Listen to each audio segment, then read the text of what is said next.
Wherever you happen to be, please welcome my guest, special guest, Mr. Gurcharan Roopra, a wildlife photographer, or as we were just talking, I would consider him a wildlife artist in Nairobi, Kenya. So I'm just going to turn it over to my audience and you, Gurcharan, and let you start off just a little bit about yourself, and then we'll take off on what it is you do that's so different in wildlife photography. Hi, how you doing? First of all, Chuck, thanks so much for inviting me to be here, and really amazed. And thank you so much. And I'm based in Nairobi, Kenya. I started wildlife photography maybe around 8 years ago, and should I say it's more fun than I anticipated. And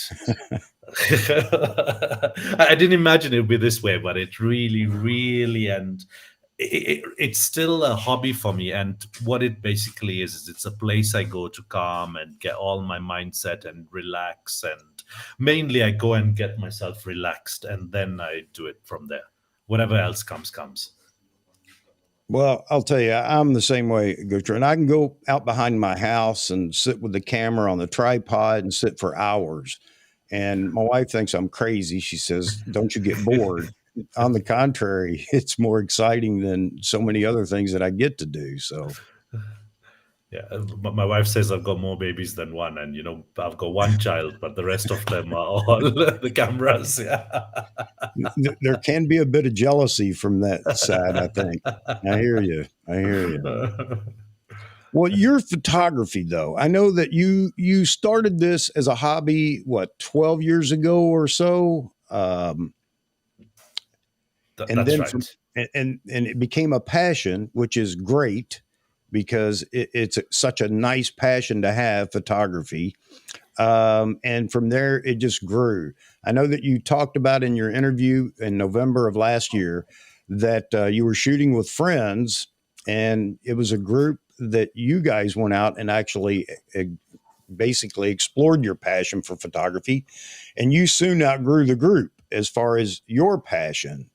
Is that correct? Absolutely, yeah. So initially it was really nice because you had people that you would talk about all the, and the people you talk to would understand who on the same wavelength and frequency as you.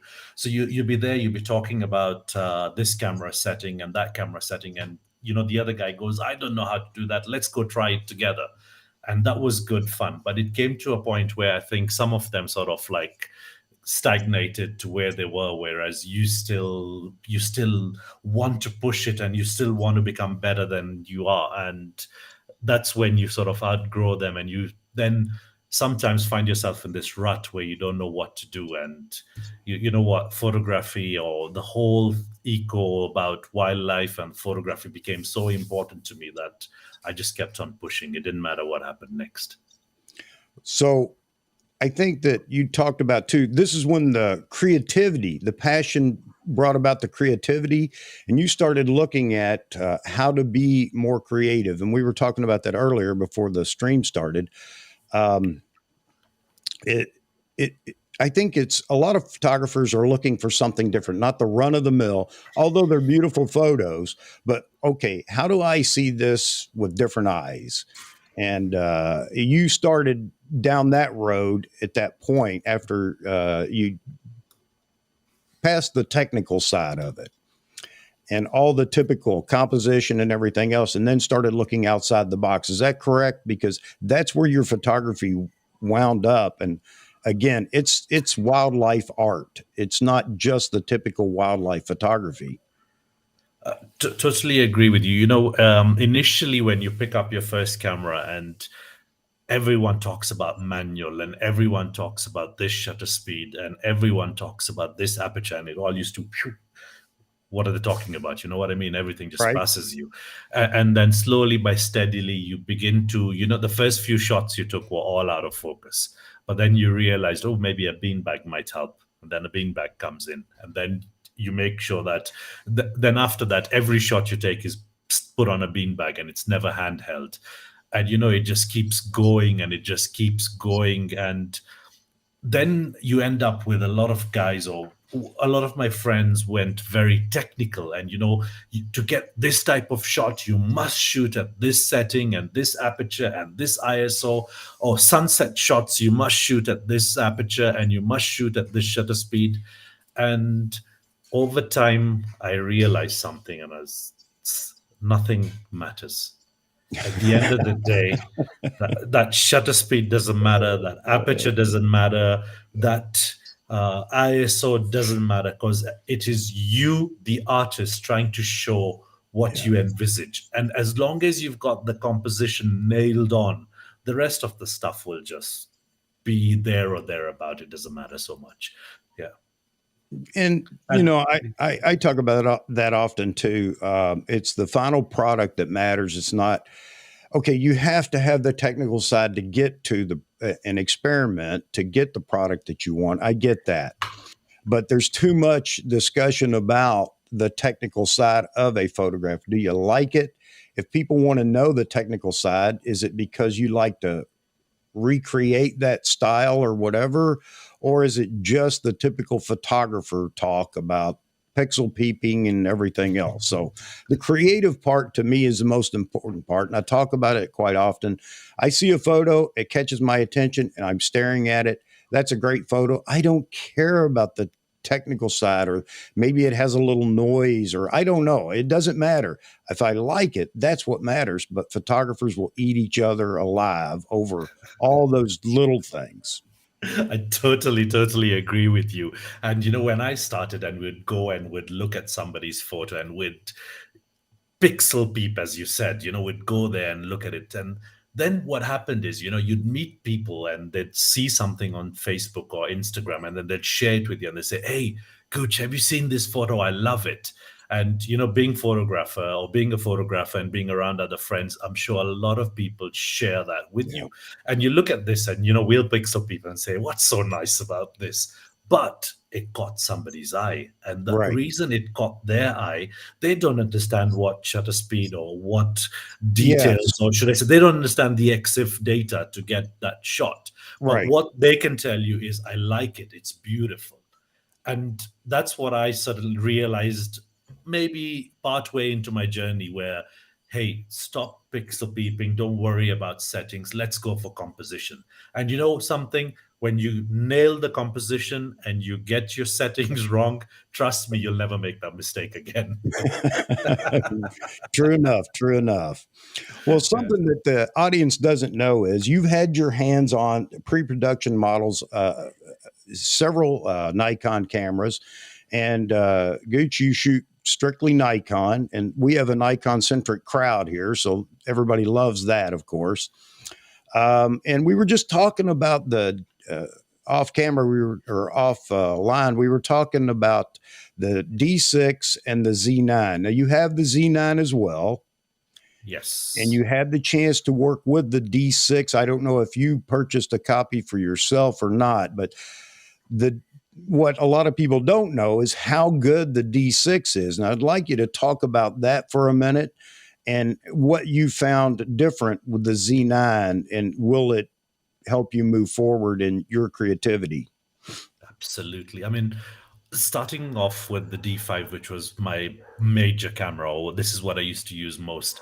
And then the D6 came out, and when you looked at it on paper, it looked like a tweak on the focus system. As a matter of fact, it looked like they went from more points to less points.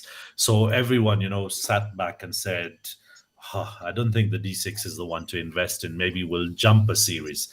And luckily enough, or should I say, during the time of the D6 launch, which was supposed to be the Olympics, but the Olympics got delayed, COVID Right. hit, and a lot of things were put forward. But the camera was ready, the stock was ready, and Nikon didn't know what to do with it. So I saw a lot of images being shared by a lot of ambassadors, but mainly was everybody sitting in their backyard. And I dropped a little sneaky email into Nikon and I said, "Guys, my lockdown area has Nairobi National Park within it. So if you do send me the camera, I should be able to do wildlife for you." That's And cheating. It worked. Uh, Yeah, so maybe where I was number 30 on the list, I was suddenly number one on the list. Yeah. And the mm, camera did turn up, and to my surprise, it was serial number 0001. And that blew me away for starters. wow. And I got it for a good 3 to 4 weeks, and we pushed that content. And there's some videos on my Instagram or Facebook, or my website as well. There's a video section on the website. You'll see the D6 video there. But coming back to the camera and its capability, when I looked at it on paper, I wasn't interested in getting rid of my D5 to go onto a D6. However, the day I got my hands on it and we tried the 3D focus on a flying bird and we tried the 3D focus on something moving across, I was honestly blown away. I couldn't believe what that camera was capable. All the numbers showed that it was worse off or equal to, but just that one focus system makes it far beyond above any camera I've used to date. Wow. And the Z9's coming close, but not close enough. It is doing great. Yeah, but that focus system on the D6, and then you'll see on my social media, I went now from shooting in the day to shooting at night.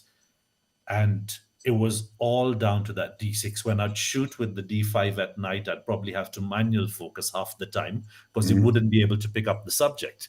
And the D6, you just have a little bit of movement in the darkness. You've just got that slight bit of light, and it's locked onto the subject. The subject moves, the focus is constantly recalculating, and it's working with the subject. It's not what's the word they use, hunting. It's not Right. hunting all over the place. It is holding so beautifully.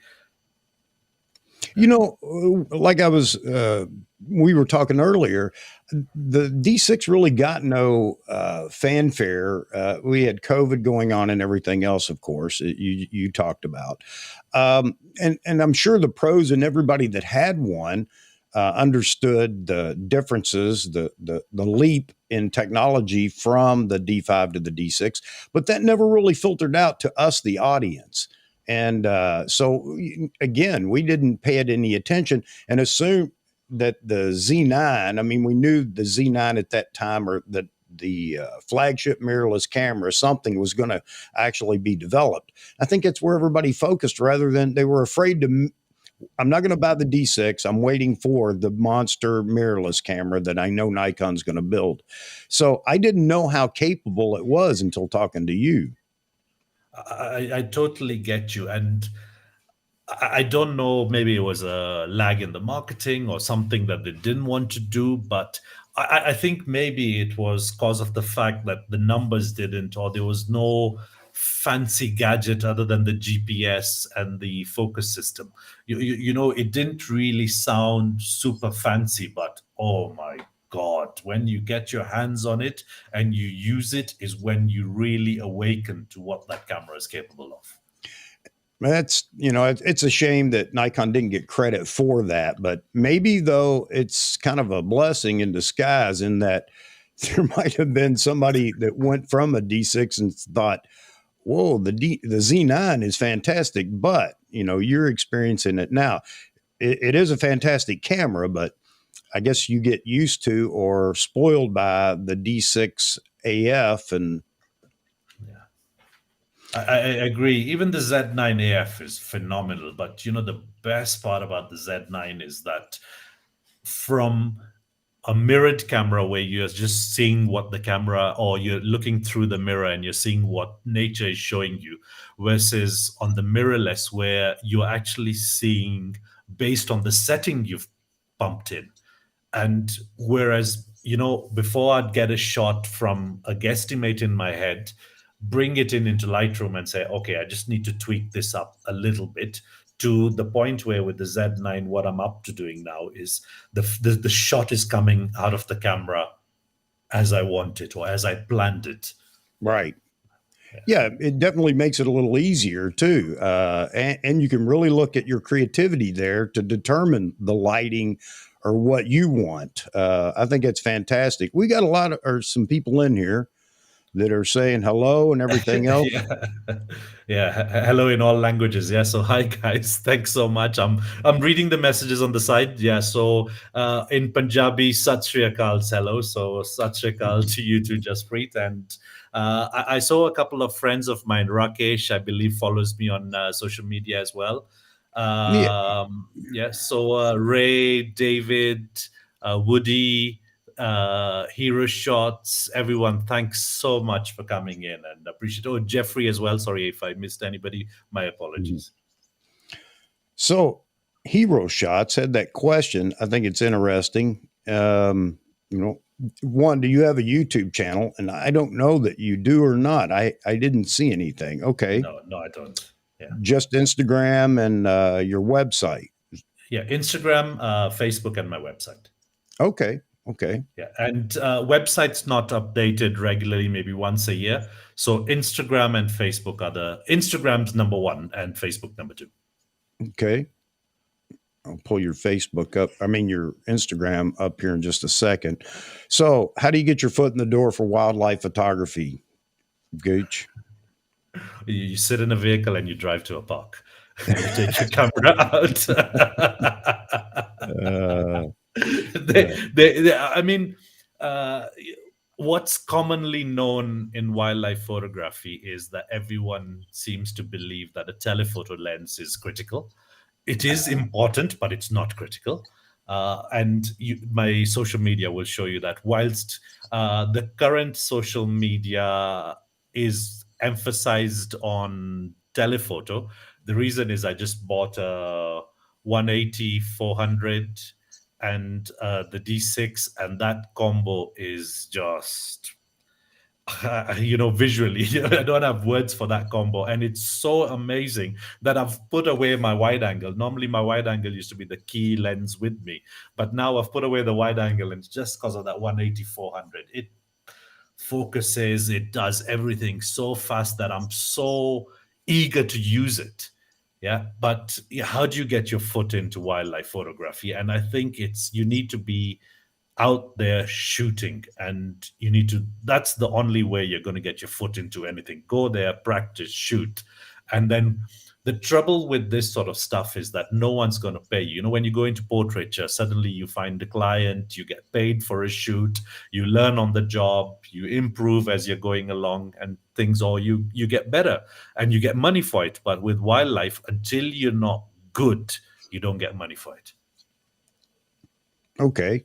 So that would have been my question to Hero is what do you mean by foot in the door? Is it for creativity and people following your photography, or are you talking about as a wildlife photographer, paid wildlife photographer?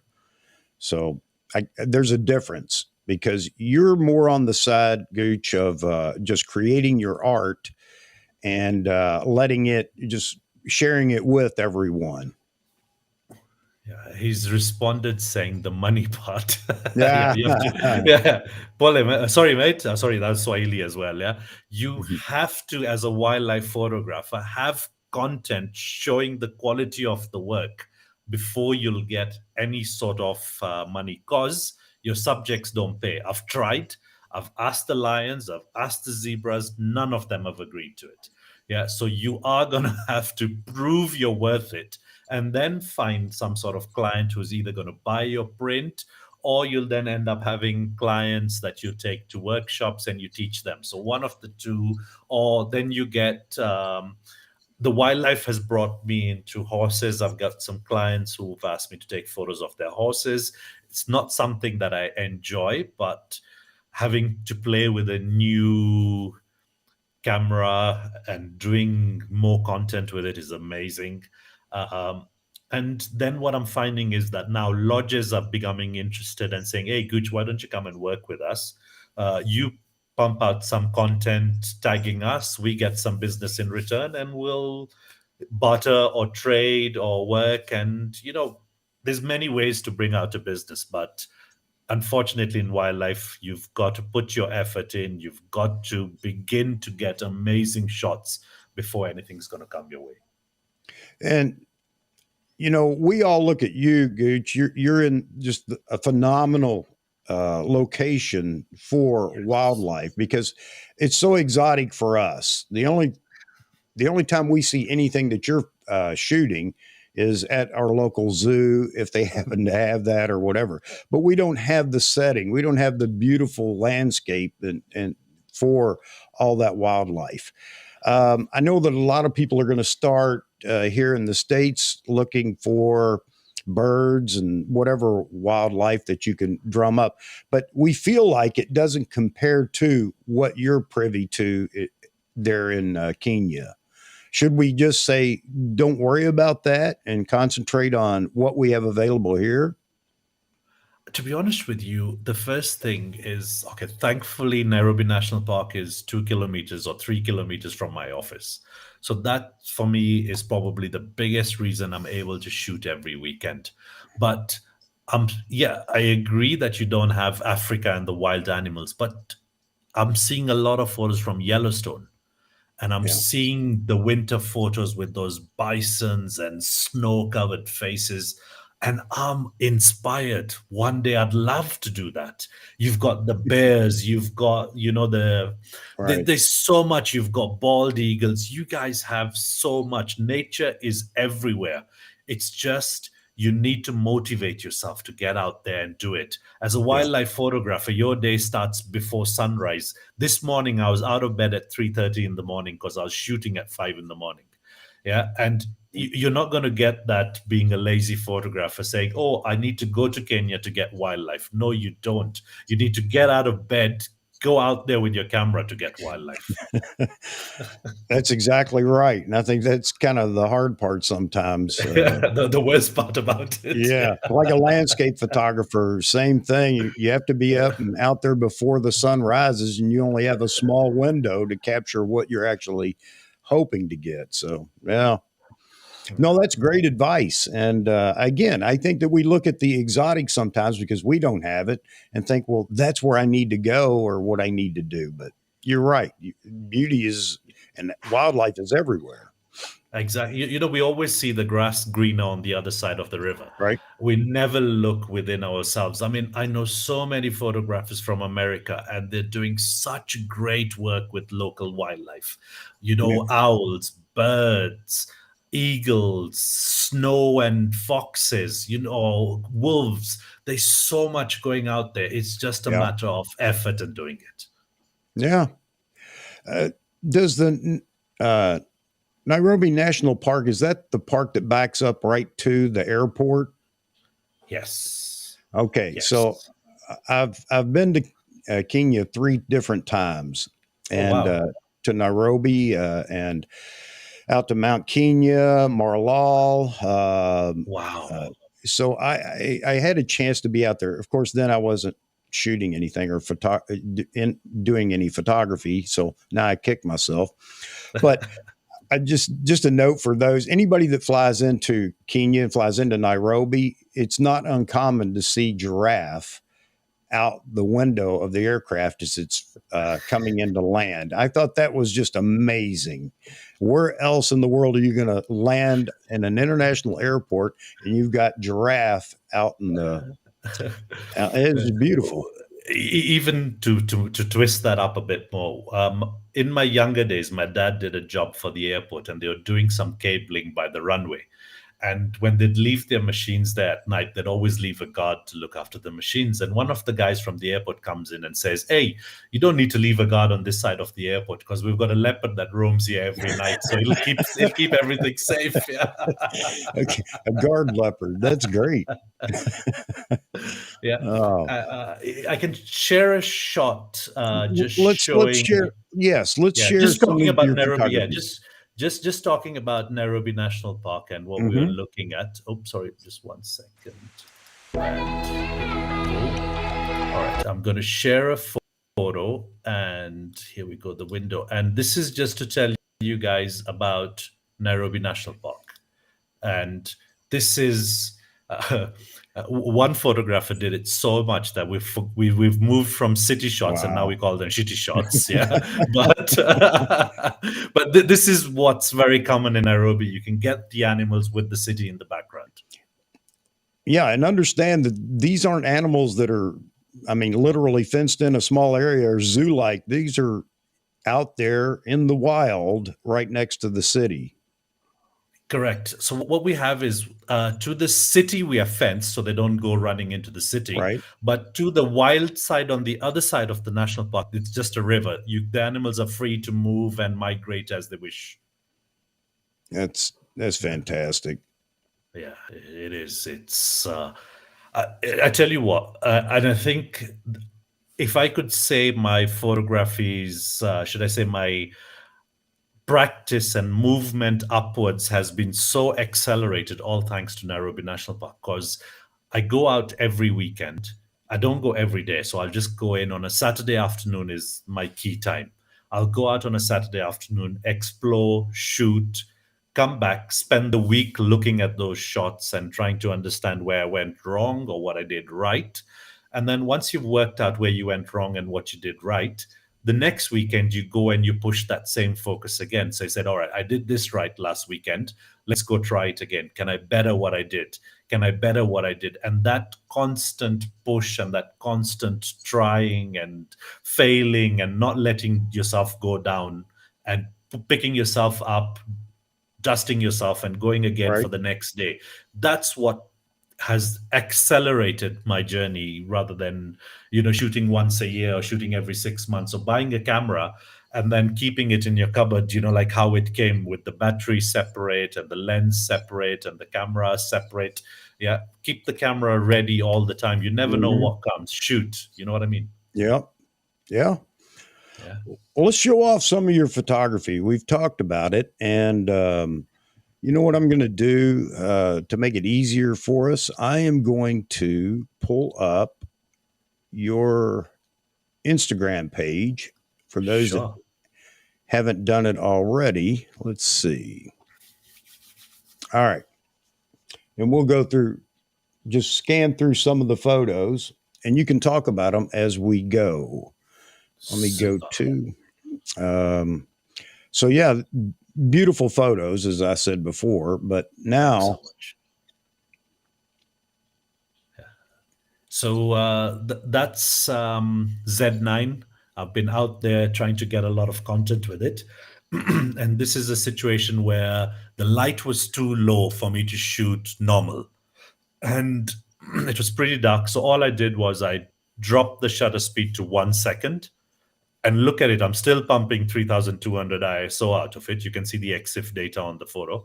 And you just try to do something different. You're no way you can try as hard as you want because the giraffe will move, your vehicle will move, something will move for you to try and get a static shot on the situation. And how about trying to do something different?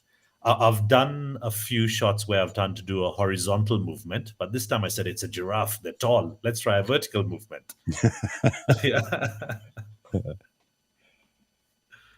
Yeah. Oh, look at this.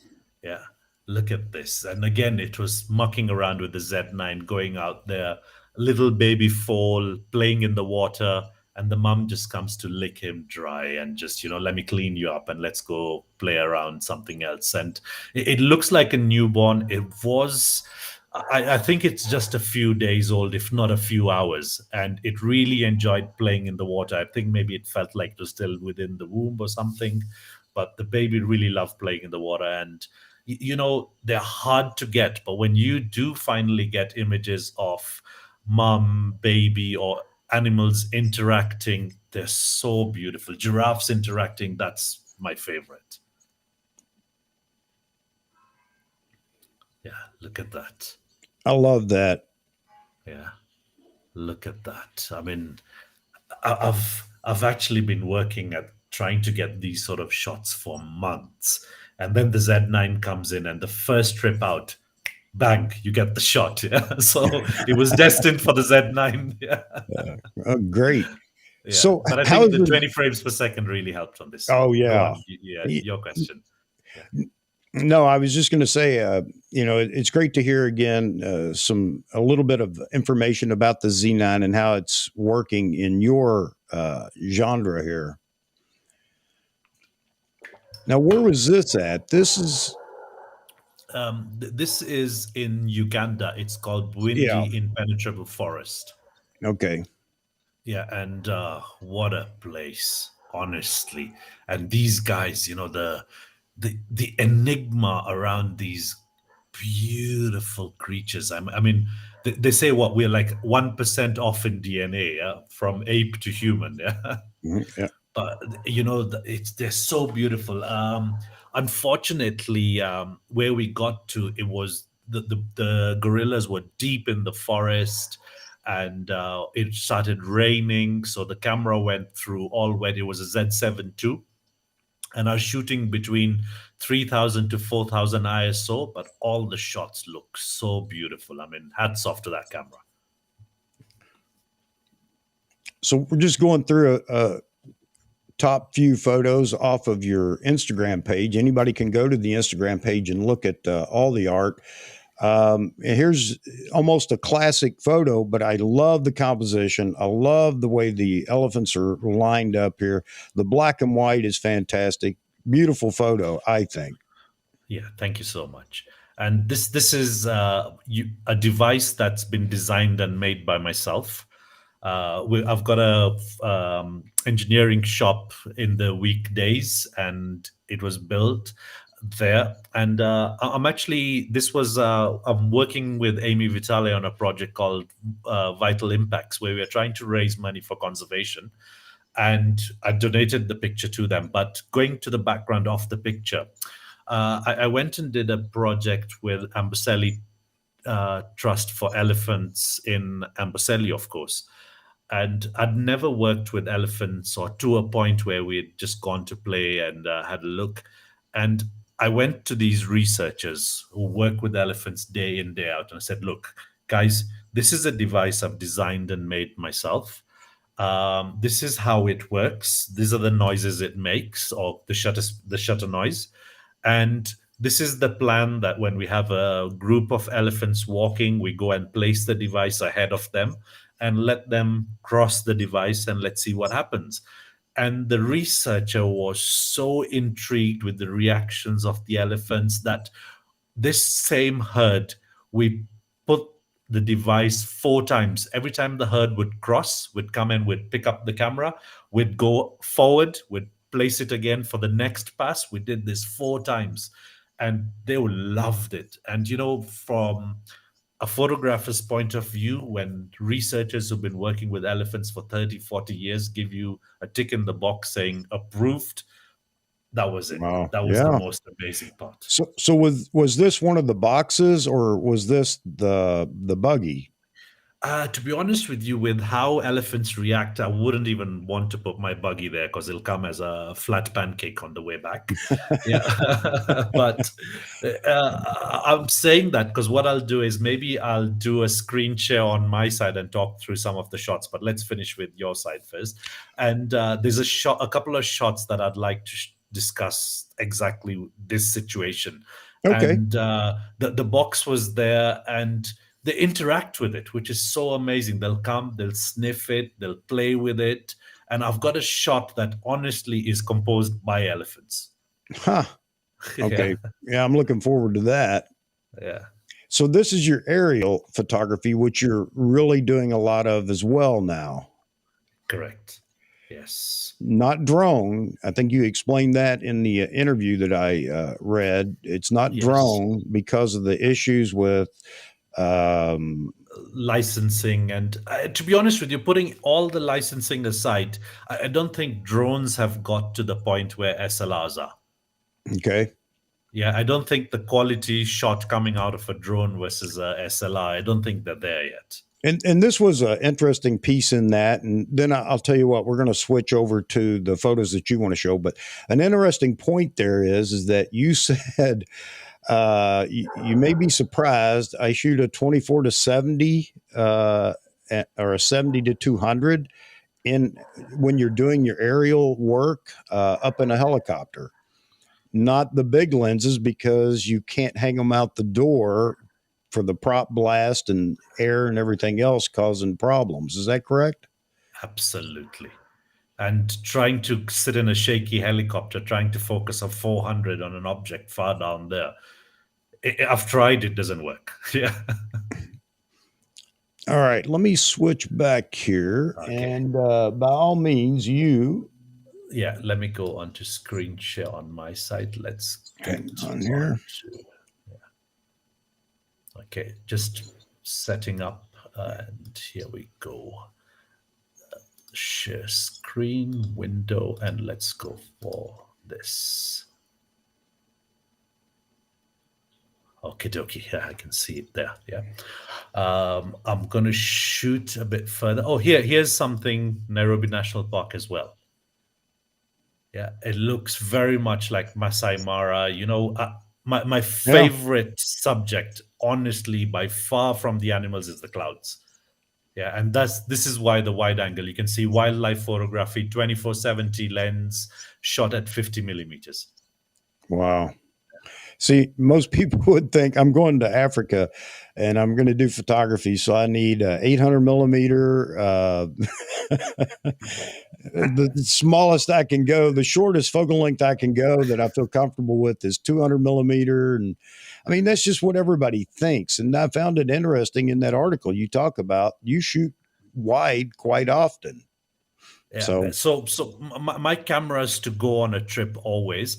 The reason I haven't got a 400 2.8 is because I like the variable focal length of the 180 400. I know I'm losing out to an f4 versus a 2.8, right. but light's great in Africa. And if the light's not bad, why don't you try and be creative with slower shutter speeds? You know Yeah. what I mean?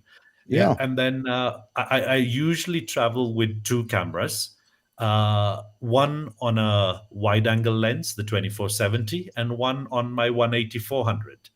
And so I've got basically from 24 to 70, a little bit of a gap, and 180 to 560, because the 180 400 has the 1.4 on board. You're right. And the two of those, the combination is so amazing where you can shoot your zoom. And I was actually here with a client teaching photography, and the client was out shooting the same scene with I think the 200 500 Nikon. So the client was shooting it with a 200 mil. I shot it with a 50, and this difference is significant in our shots. Yeah. What's But something we this just tells a don't better consider. story. Yeah, sorry. Go No, on. I was just going to say this is something we just assume. You're not taking a 24 millimeter lens of any kind to Africa to shoot wildlife. It just doesn't sound right. And when you do get tired of not using it, or if you didn't use it, hey, you've got all these guys dressed up in Maasai in the lodges in the place, and Yes, get a flash with you. Go and shoot these guys. They're so beautiful. yes, It'll give you other things to do. And here's another little play shot. So fish eagle that looks very similar to a bald eagle. It was out calling, but all I've tried to be is an artist rather than a photographer, and I've inverted the shot. The original shot's upside the other way around. Yeah. Yeah, uh, it makes you think, what the hell was he doing, or what was this bird doing? But that's all I've done, is I've just played a visual yep, effect on you guys. Yeah. yeah. All right. Yeah, I'm gonna. All right, here. Let's go and do some aerial, because this is my love and passion at the moment. And we've got this lake. It's called Lake Magadi, and I'm gonna jump a few shots. I think maybe this one would do. So you've got parts of this lake that are red, parts that are blue, yeah, parts where the water is dark enough to, if you're underexposed by maybe two stops, or not even two stops, by -2, yeah, you get black water with all these colors and designs in it, and it's just so phenomenal.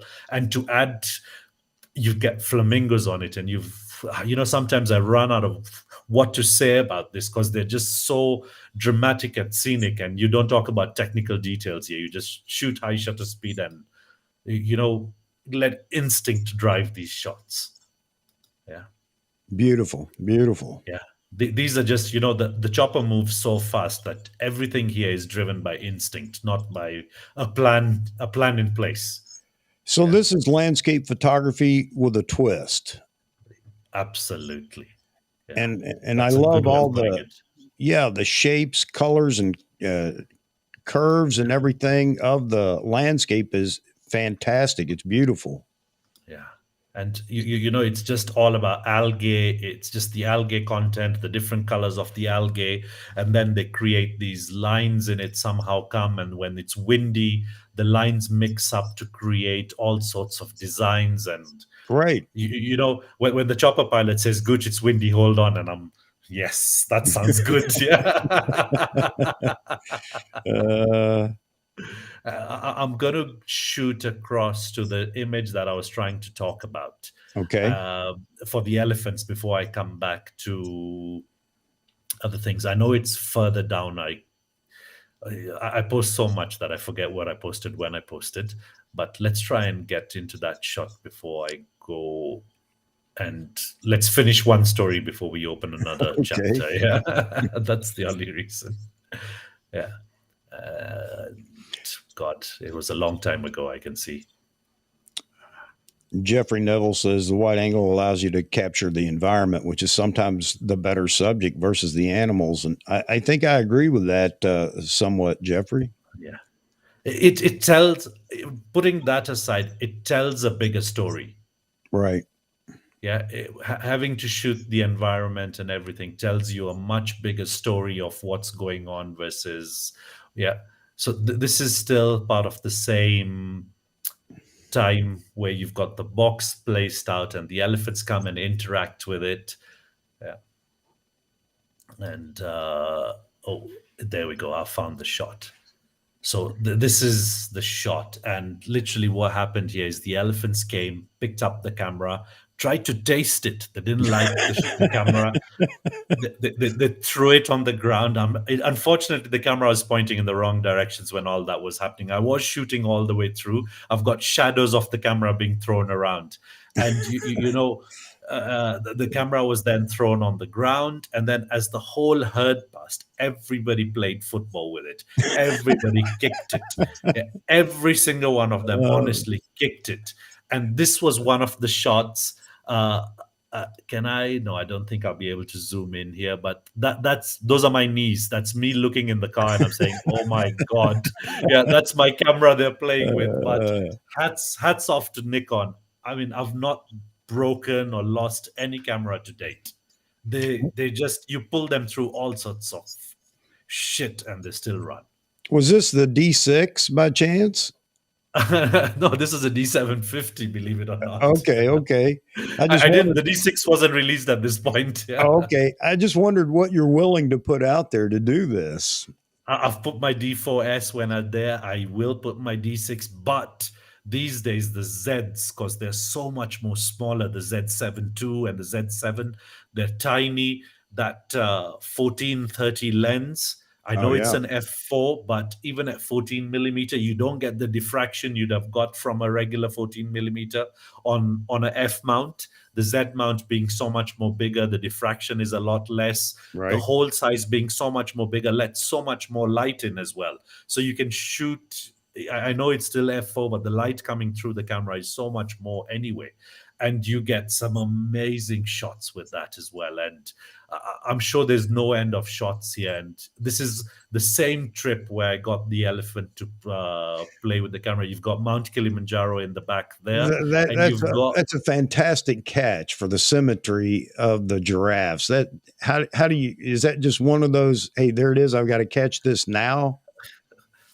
to be totally honest with you, I had at this point, I didn't even know what the camera was pointing at or looking at. So I've just placed a camera there. I'm Oh. imagining that the subjects are in line and I'm shooting. So Yeah. this is the ground box or ground photography Yes. here. Yeah. Yes. Yeah. But Okay. now over time or during lockdown, I got some time to sit back and try and work out what I need to do. And I see even in the background, you've got these Holyland boxes. Right. Yeah, and now what I've got is I'm putting a Holyland transmitter connected to the camera and a receiver with a screen. So at least I can see what I'm looking at. And that only happened during lockdown. And all these shots are before that when I just guesstimate that the camera is pointed in the right direction. I guesstimate that, okay, I'm working with a giraffe that won't run. I can probably go to 200, 320 shutter speed. So I know that even if they do move fast, I'll get some sort of sharpness. And then put it on shutter priority, leave ISO on automatic, and leave everything else on automatic. And fingers crossed and hope for the best. So crazy me, when I first saw the photo, I'm thinking you're on the ground here yourself, and this amazing line of giraffes just happens to show up and you're snapping away. No, this is part of your kit that you employ Yeah. on the ground for these ground up photos. Okay. Yeah. And you know, I initially started like every wildlife photographer thinking that 400 millimeter upwards, nothing below. And I did that stuff and I looked at that stuff and I would see something and it'd be sharp, it'd be amazing. And I think I've got the best shot in the world.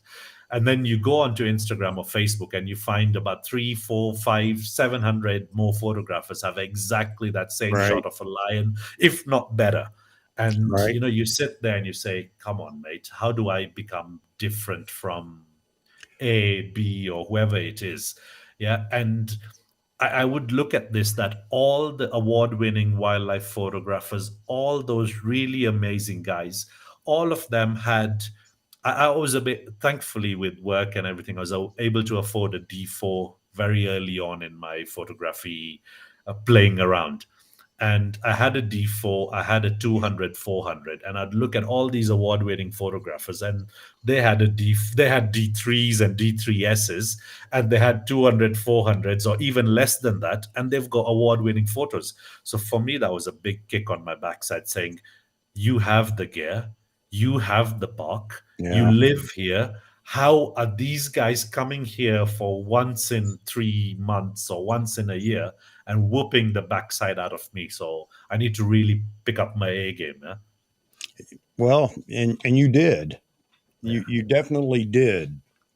Yeah. And I've got uh, one photo over here I'm going to pull up, not right this sure. second, but in a Okay. bit. It comes off of your web page. It's the photo of the one flamingo in focus with all the others behind. I think that is just a beautiful, beautiful photograph. And I'd love to see that at about Okay. 60 inches wide. I think that it doesn't do it justice here on the Yeah. screen.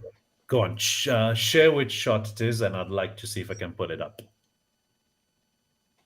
Oh wow. Yeah. Let me find it in my Lightroom All right. catalog. All Yeah, right. I love this shot. Yeah. I love it too, and I think that it's one of those shots that you need to see that in a 60-inch wide print. I think. Yes, yes, because of how that shot is. Even when I was looking at it, I put it on Instagram, and I was like, it hasn't got the drama that I was No, hoping it would have. Yeah, it really didn't have the drama that I was hoping it would have. Yeah. God, I've got a massive catalog, so if I get lost for a bit, yeah, just give me a shake. that's quite all right, Huge. Yeah. I just appreciate you're willing to search for it for us. It's actually this is the first time I went to this place called Lake El Mantaita, Mhm. and I was thanks. It's a conservancy, so a couple of park rules don't apply. You're able to leave your vehicle. You're able to lie down on the ground and hope for the best. And it's a nice, safe place. And as long as there's a ranger there looking after you, they don't really mind it. Yeah. And oh man, that day, I mean, I got there and I was so blown away with what I saw Mhm. that I've been to that place over and over. And as a matter of fact, when Nikon gave us the Z7 II to go and play with, I did go out there just for the sake of trying to capture those flamingos with that new camera because it's such an amazing place and scene to go to. It is. I think the genius in that is the lone flamingo in focus, and I don't know how you got lucky on that, or whether you'd waited or whatever. But to have the whole flock out of focus or just out of focus behind it, it's just, I think it's just a phenomenal shot. It makes you look at it. You've got to look at it. Yeah. You're trying to And figure out, what am I seeing here?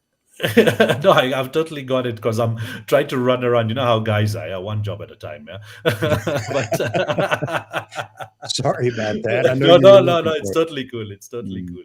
And no, I agree with you.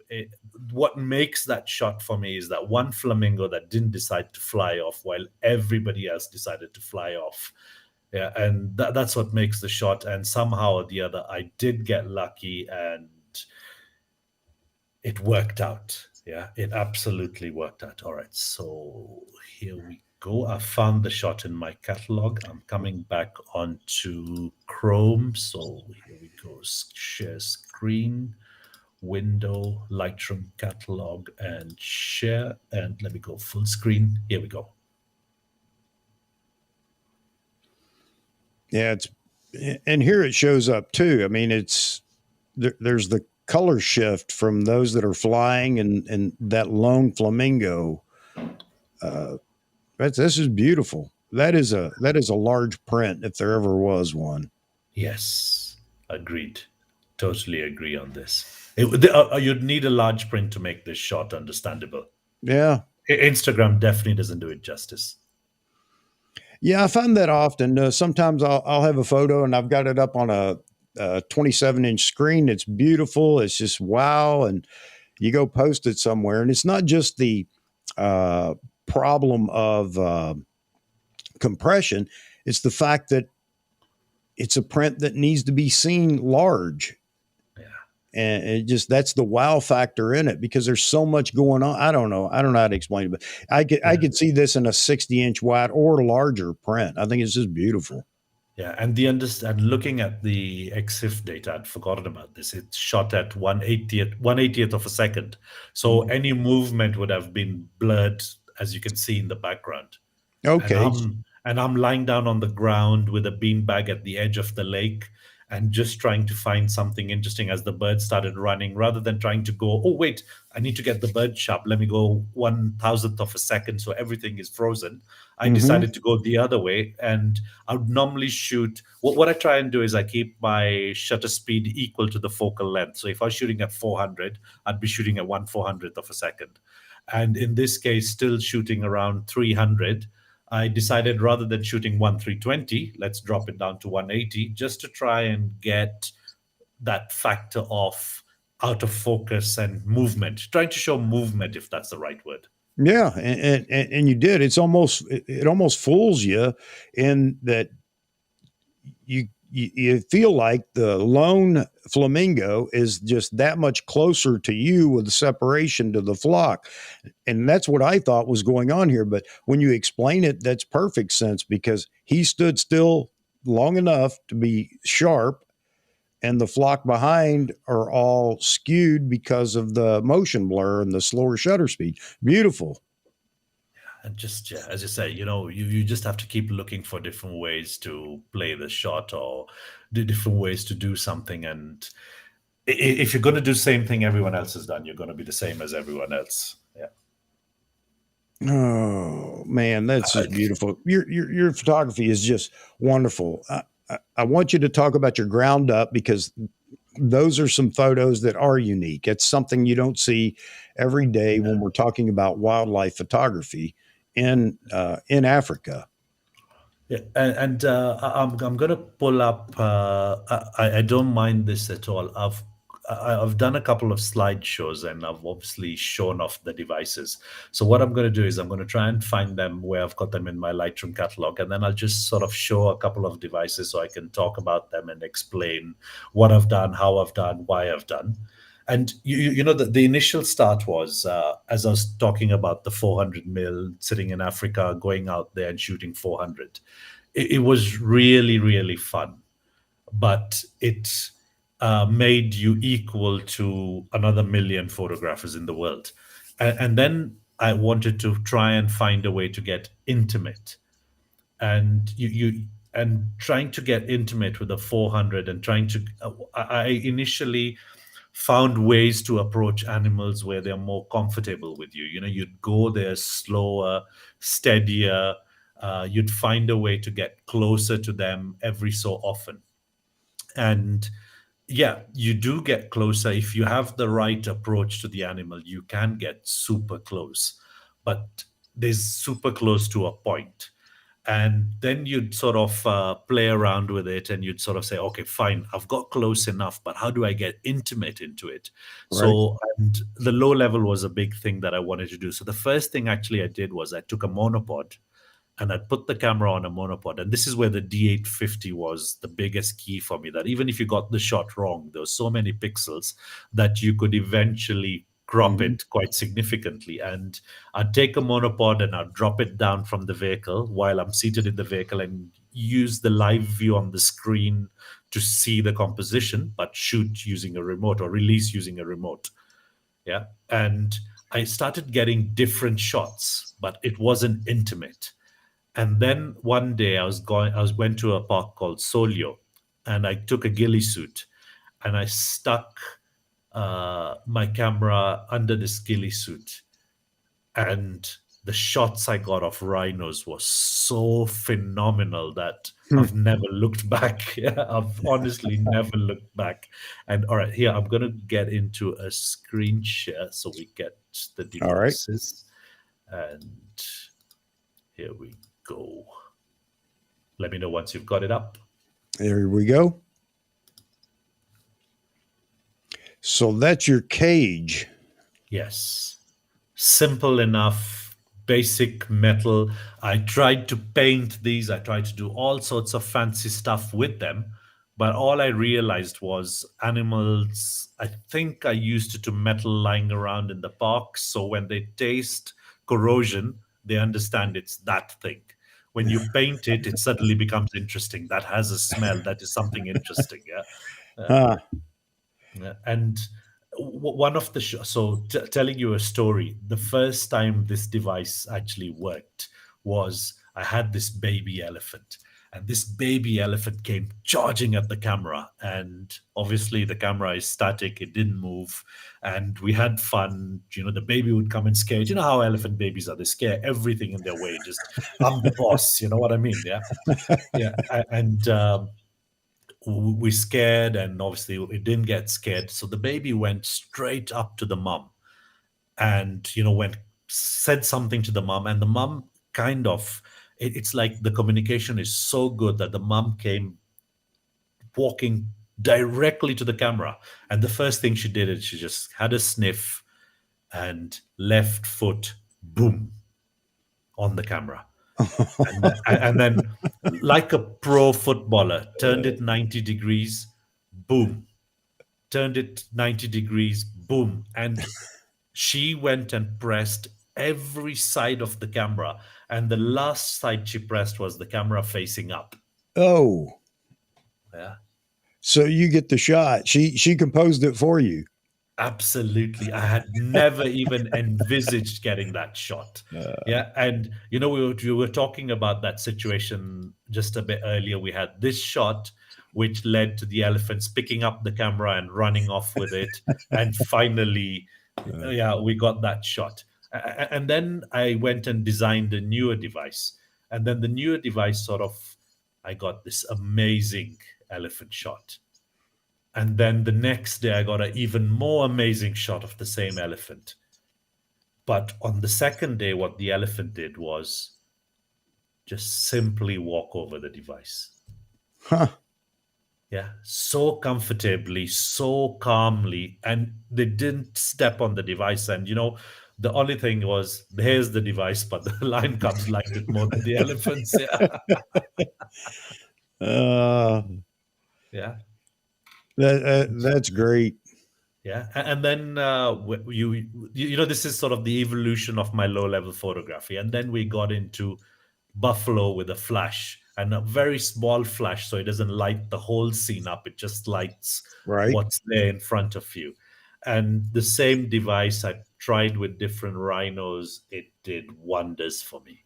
Yeah, look at that, with 5 rhinos in the same photo. Man. So this is why I say your wildlife photography is wildlife art. I mean, this is not the usual, and I think that's what makes it so unique and beautiful, actually, Gooch. Thank you. Thank you. And we played around with rhinos. We got some great stuff. And then here's the device. Yeah. We had this buggy custom built for me. Yeah. Uh, Yeah. who's going to put their camera on that in the outlet? Exactly. It just imagine the cost of that buggy. Yeah. Yeah. Yeah. And then, you're constantly on an evolution to try different stuff. So here we go. And breaking from like everybody, you get bored of doing the same thing over and over and over, and you would need to find something different to do to constantly make it exciting. Yeah. And I love this. oh yeah, and I sort of decided to do aerial photography, but trying to get close to a rhino isn't easy, especially with a noisy helicopter above. And similarly, trying to get close to lions with a helicopter above isn't so easy. Yeah. But Hmm. then w- w- uh, we discovered a new little gadget, and here's a selfie using the gadget. Wow. Ever done real estate photography where they have that pole mounted onto a vehicle or a van, and Oh, then you okay. send the camera up? It's literally that. That's all it is. How tall Yeah. is it? 10 meters. Wow. Yeah, 14 millimeter lens on a 10-meter tall pole. Honestly, it gives you shots that you'd never envisaged. Hmm. Yeah. And talking about stories, I went up to northern Kenya and we photographed Lake Turkana because you said you went near Maralal, so that sort of region. Right. Yeah. So we're up there, we're photographing Lake Turkana, and then you've got this beautiful set of lava that's causing all sorts of different colors in the water. And you can see the different algae content is changing the levels of green. And it was such a beautiful place. But I went up there and I thought, yes, I want to capture lots, but what's so amazing up here? And I know that there's no city nearby, so the night sky would be really amazing. And I went out there to capture the night sky, and I had already picked up, I've got a couple of apps on my phone where I could pick up which way the Milky Way is going to rise from. I mean, you guys in the northern hemisphere have probably the best night skies. If you just move away from a city, I'm sure you can get some amazing pictures. Yeah. And It's getting harder here to find areas that aren't light. Their true, light true. pollution isn't so heavy. Yeah. So Same with Kenya. It's getting harder and harder. But when I was up there, I knew that this place had nothing nearby. And I went out there to photograph, and we got the helicopter landed and parked in the same position. So I don't have to wake up the pilot at 3 in the morning and say, could you please come and move the helicopter to this side and that side? Yeah. that's Yeah. fantastic. And we went out there. I went out there and I did that. I was with another pro photographer, and I said, are you going to wake up? And he goes, no, I need my sleep, mate. You carry on. But when I spoke to the lodge and I said, look, guys, this is what I want to do tonight, and this is my plan. And they're like, I think we need to go for a walk. And the owner of the lodge, the wife comes out with a UV torch and says, Gooch, I'm taking you for a walk because I need to prepare you for what you're going to find tonight. And I was like, I know I'm trying to find a helicopter with some stars. I don't need a UV torch. She goes, no, wait, I've got to explain this to you. And she took us out for a walk, and she took us right in the middle of nowhere, switched off the torch, turned on the UV light, and the place was Oh, littered with wow. scorpions. The place was honestly littered with scorpions. And she goes, all right, you'll need this at night. And we switched off the UV, got the torch back on. We knew where the scorpion was, and you couldn't see the scorpion with the torch. And you turn it off and you do the UV, and boom, there it is. Yeah. Experiences, you know what I mean? Yeah, and again, you're so fortunate to be there, and I know we are too here in the Yeah. States, but you have beautiful weather all year long being on the equator. We Absolutely. don't. Yes, absolutely. I must say that's surely one thing that I'm really lucky with. Yeah, that we've got some amazing weather. And, you know, I can wear a t-shirt all year long and shorts. You know Yeah, what I mean? Yeah. yeah, I do. I'm envious. I love the weather there, and it's not horrendous unless you go down to Mombasa or somewhere which has got to be one of the hottest places on earth. No, I think not Mombasa. I think Turkana more. Mombasa sits at Really? around 33, 35. Yeah. Mombasa says 33, 35. But what makes Mombasa so bad? It's the humidity. It's Yes, everything's yes. stuck on you. You know what I The mean? the road melts during the day.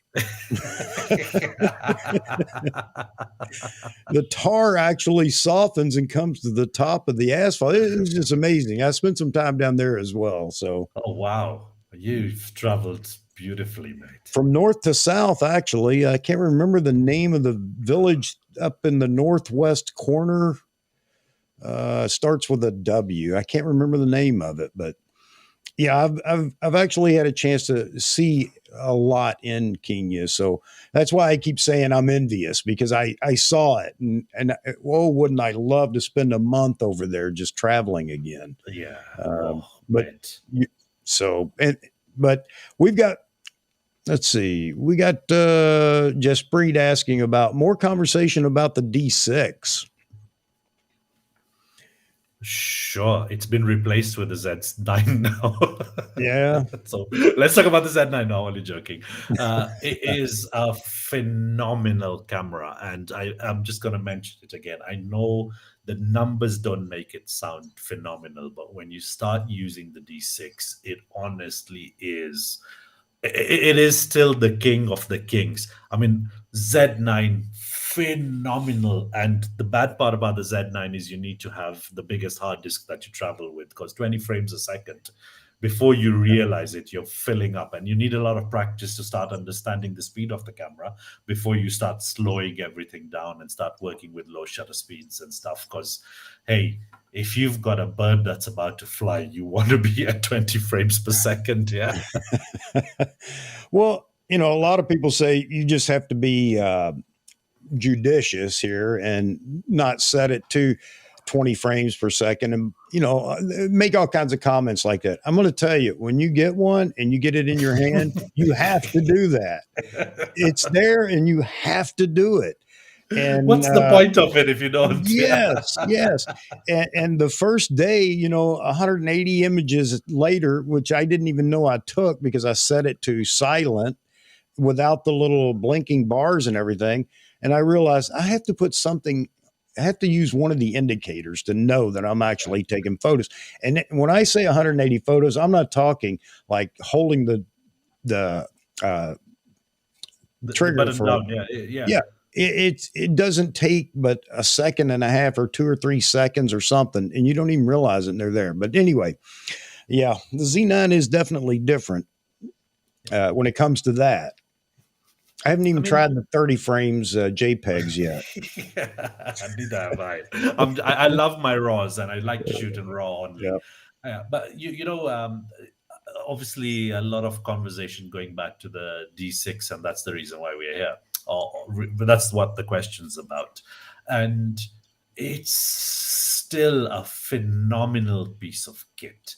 And there's a question that followed: how good is the D5 or was? And maybe it's not as impressive as the Z9. I agree, it's not as impressive as the Z9, but it still is an amazing camera. But don't forget, we're in a world of technology and something.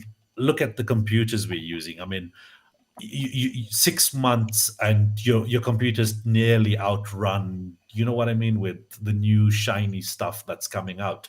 And here we are still talking about a camera that's 5 years old. I mean, the D5 is literally 5 years old, and the D6 is a lot newer. And personally, I would love to constantly move up with tech. And I Mhm. did for a long time shoot with a D5 and shoot with a D850. And those are two phenomenal pieces of kit. And the D850 is still available for sale and it's still being produced even now. It's such an amazing camera. Yeah. Yeah. And I feel that the future is moving towards the mirrorless, and it's about time we take the jump onto the mirrorless, or we're going to end up like those guys who didn't move onto digital from film. Right. And those guys got left behind long time ago, and they're in a position where now, yes, they film is trying to make a comeback because of the creative side of it, but it doesn't still let you shoot 5,000, 10,000 frames without losing adding holes into your back pocket, if you know what I Right. mean. Right. Yeah, No, you're so absolutely right. we need to move up with tech, and yeah, the mirror is getting replaced by the mirrorless, and that's the tech to go. I mean, Sony's done such a great job moving to mirrorless, Right. and I think a lot of camera companies started playing catch up to Sony's movement, and it looks like everyone's now beginning to come to power with that sort of tech. I mean, I saw Alpha One's features, or should I say the spec on Alpha One the other day, and I was like, really? You can produce a camera with that sort of spec? But then I'm now using the Z9 and I'm blown away with what that thing does. I love it. Well, that's good. So, I'd asked you earlier, what does it provide you with that you didn't have with the D6 or other DSLRs or even And other mirrorless? to be honest with you, obviously the Z9, the speed. The second thing is, I think it's got some sort of dual processor where you don't lose what you're seeing. Whereas on Right. on the 6 and the 7, as you're shooting, you have a little bit of blackout space in between. Right. And on the Z9, the blackout spaces, you can switch it off if you want to. I've left it on so you know you've taken a shot. It's giving you a Right. visual, and it's nearly, or it's faster or as fast as a mirror coming on and off. So you just have a momentary blackout. You know what I mean? Yep. Yep. And the best, and this feature is the craziest for me, is now you can see your exposure in screen before taking the shot, Right. whereas on the mirrored cameras you saw the exposure after the shot.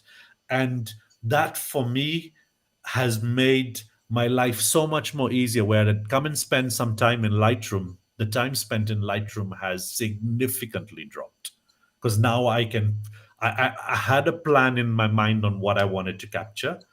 I quickly captured with the D6. I still got it right, and I came and fine tuned it in Lightroom or whatever you're going to use. But with the Z camera, I fine tune it at shooting, Right. and I visually can see what I'm shooting. So you're not Fine tuned. calling. You're not calling as much because there aren't several photographs that changing whatever.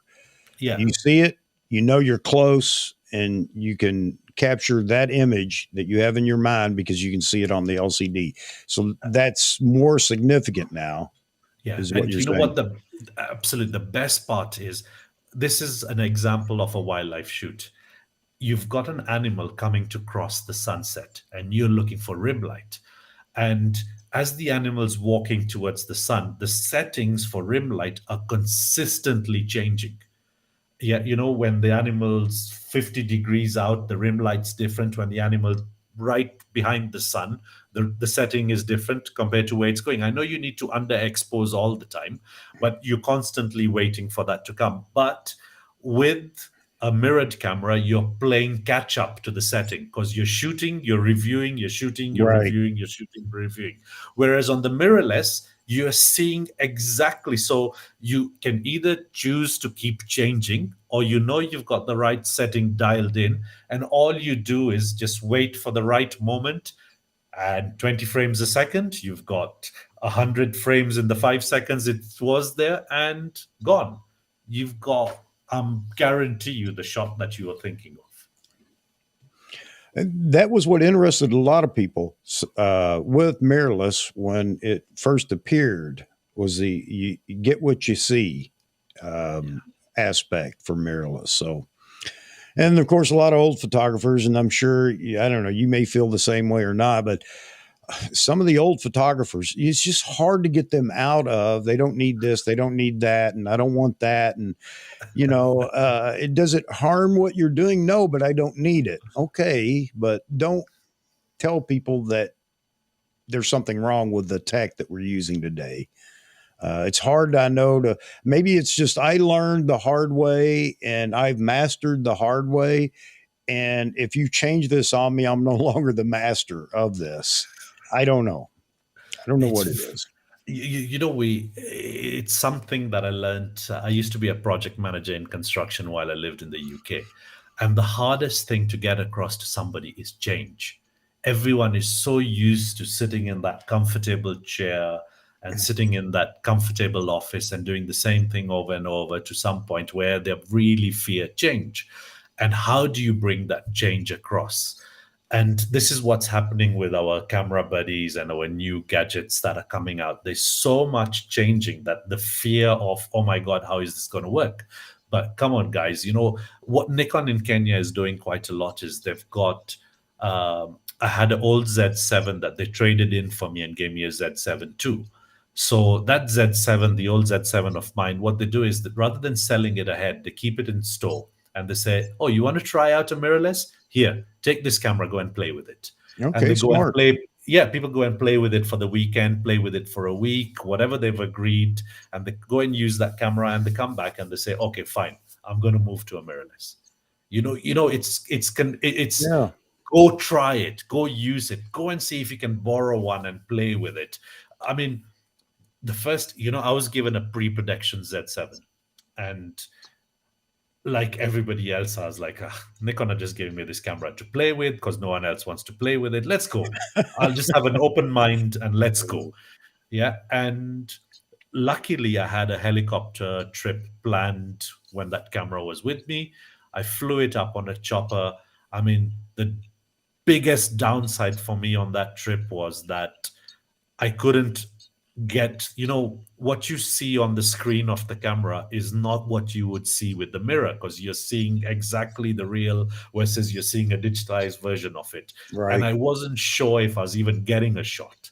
You know what I mean? The first time I used it, I wasn't even sure if I'm getting a shot. I had to come and download the photos to understand, okay, yes, I've got a shot and it works. Yeah. And so the screen was the down part, and then the other problem I had with it was because it was a pre-production camera, Lightroom couldn't open the raw files, Mm. and I didn't have access to the raw files of that camera. I only shot with JPEG. I put it up on a helicopter, went and shot, thought I'd come back with a big fat zero because I couldn't understand anything from that screen. But when I came and I downloaded those photos, I Mm. was like, really? Can this little tiny thing do what it's just done for me? But it's that sort of amplitude of being able to go out there and let's just give it an open mind and a try. We Yeah. don't know what will come back. And honestly, it changed my viewpoint of a Z7 at that point. And now I have a 850 and I have a D6. I've sold everything else. But now with the Z9, which came in 2 weeks ago, I'm not sure if I need the D6 and the 850 anymore. I Hmm. think it's time to now. I kept the Zs for a long time. I've had the Z7 one, I've had the Z7 two, but I never put my eye to them. I always put them in my gadgets because they were smaller, they were lighter. I never used it on my face. So I never used it with my eye. Right. And now that I had the opportunity to using the Z7 traveling to Burundi, because I thought the biggest thing is if I'm out there with the gorillas, I don't want to be doing the click, click, click, click all the time. Right. And better than that is I need to walk for 10 kilometers. I'm going to go with the lightest possible camera, which is the Z7. Yeah. That was the decider. Yeah. Uh, And I'm honestly blown away. And the Z9 has honestly taken me out of the water. I mean, it's just something else. well, it's nice to hear it coming from somebody that's actually out there. Like I said, we were talking earlier. It's it means more. Not just the fact that a lot of people produced content showing the Z9 and everything else, but it was as if we're looking at a one-time thing. They used it, shot it, shot the content for it, and that's it. But you out in the field using the camera means a whole lot to people wanting to know more about cameras, period. Because I know that your cameras get a workout. Look at your Instagram feed. It's constantly being updated with new content. So your cameras aren't sitting around in the house gathering dust. So anything you have to share about the cameras is meaningful to a lot of us. So I appreciate you, passing all this on. And I totally accept that. My cameras are gathering dust from the park, fresh dust every single time. Yeah, to a point where I don't clean them anymore. I've given up. Yeah, so yeah, as long as the shots are clean, it's not got any dust on the lens. It's gonna work. Yeah. Yeah, and it's such a I'm so thankful to Nikon to let me play with this gear. But when you're looking at YouTube and you're looking at reviews, what people are throwing at you is number, number, number, Right. number. This function, number, function. Yeah. And what I would say is when I pick up a new camera out of the box, I choose either manual, shutter, or aperture priority. I prepare Mhm. that. I like a few functions on the viewfinder where I like my grid lines, so my rule of Right. thirds. I love my rule of thirds. And another button I like to change is, your review is always on the opposite hand, your image Yeah. review. So what I like Hmm. to do is a few of the shortcuts on the front of the camera, the shortcut buttons on the front, I'll change one of them for review so that when I'm shooting with a long lens, I don't need to let go of the lens. I quickly review the image and go back to shooting. So I'm not Right. taking my hand off review because in a wildlife scene, you could have missed the greatest moments by while you're playing around with the camera. And those are the few things I'll do out of the box other than charging the battery. And I go out and I shoot. I'm not going Right. to be sitting there waiting for somebody to tell me, or, guys will be out there talking about, oh, this camera has this special function that it can do this and it can do this and it can do this. And oh, by the way, this sensor in comparison to the D850 sensor, these are the particular differences it's got, this function and this reading function, or should I say, this is the X speed 6 versus X speed 8 or 9. I don't even Right. know what the Z9 has. Reason is that it doesn't matter to me. I don't know what speed the engine runs at. I don't know. Uh, All that matters is when I'm out there in the field, is it getting me the shot? Is it hitting focus? right. End off. Yeah, end off. And well, that's because you're a creative. And does the tool give me what I want to create what I want? Yes.